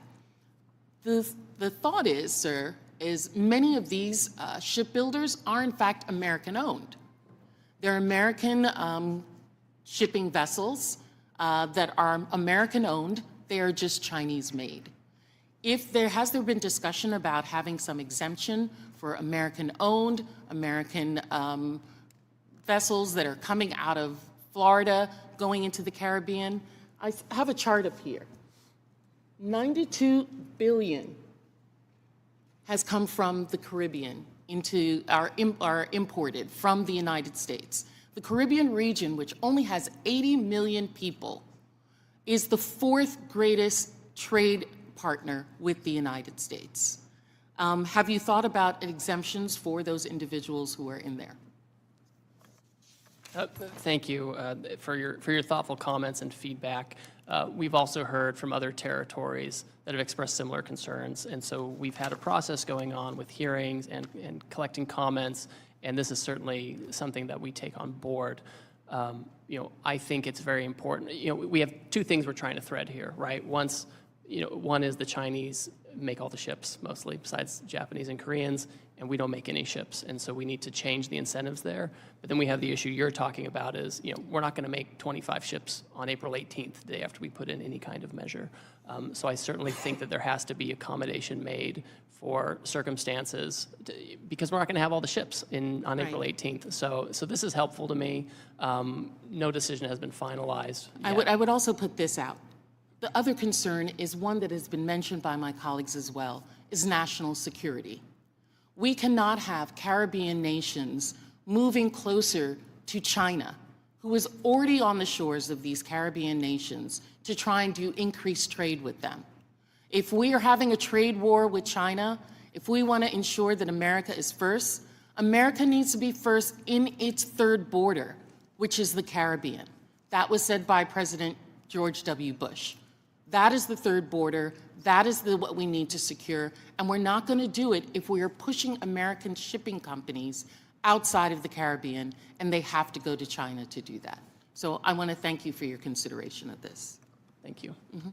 Mr. Bean. Thank you very much, Mr. Chairman. A very, very good afternoon to you, and good afternoon, Ways and Means Committee, and a special welcome to our special guest, Ambassador Greer. Thank you so much. As I look at the clock, you have sat in the hot seat for 4 hours, and the hot seat has gotten hot. I know it's gotten hot. It's gotten hot because you and this president, President Trump, have chosen to not ignore a problem anymore. It would be so easy just to ignore it. It would be so easy to ignore our collapsing manufacturing base.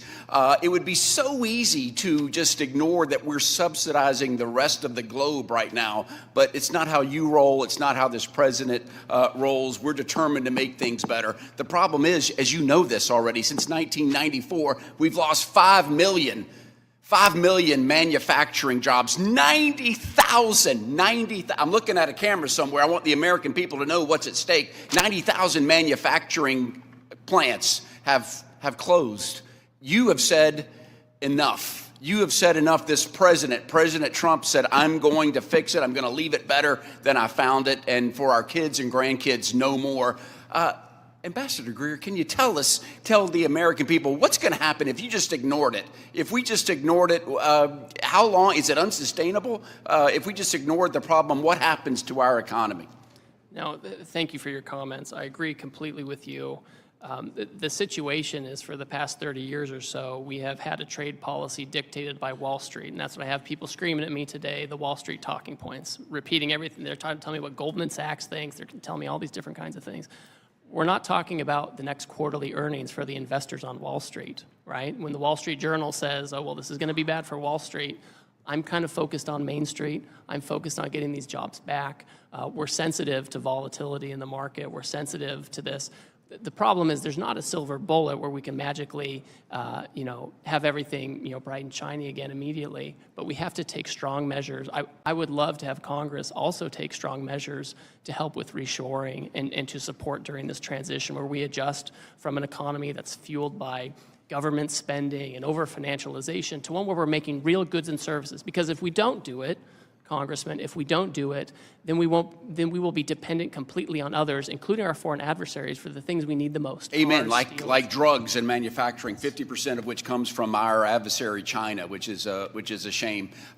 It's working. It is working, and I want the American people to know there are dozens of companies that said, "Hey, we're going to come back. We're going to invest in America." Apple, OpenAI, Oracle, SoftBank, Johnson & Johnson, thousands of jobs, billions and billions of money. So it is working, and I do know as a tweet right now, we've got over 70 countries that said, America, we want to work with you. We're going to eliminate tariffs. So it is working. And my phone just went off that the president just recently said we're going to call timeout on a 60-day pause on every nation except China. That's breaking news, Mr. Ambassador.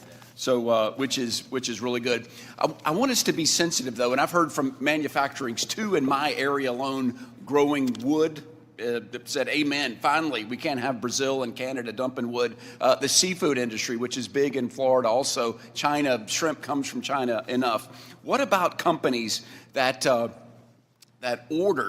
ordered product before the tariffs, before Liberation Day? Are we going to recognize the Custom and Border Protection have put arbitrary dates? I just want to get that on the record, and hopefully you and your team will recognize that. Is that something that's on your radar screen of when they've ordered it before, are they still going to be able to comply with some deadlines? So I know normally what happens when you take a tariff action, if there are goods on the water, en route, that's something where it's not going to be subject to a tariff. I think we have a little bit of a pause right now as we're negotiating with countries, and we can take a look at that. 10-4, and just custom, and then coordinating with customs. Your team has given me the thumbs up that I just want to put that on the record. How are we going to compete when countries like China that are subsidized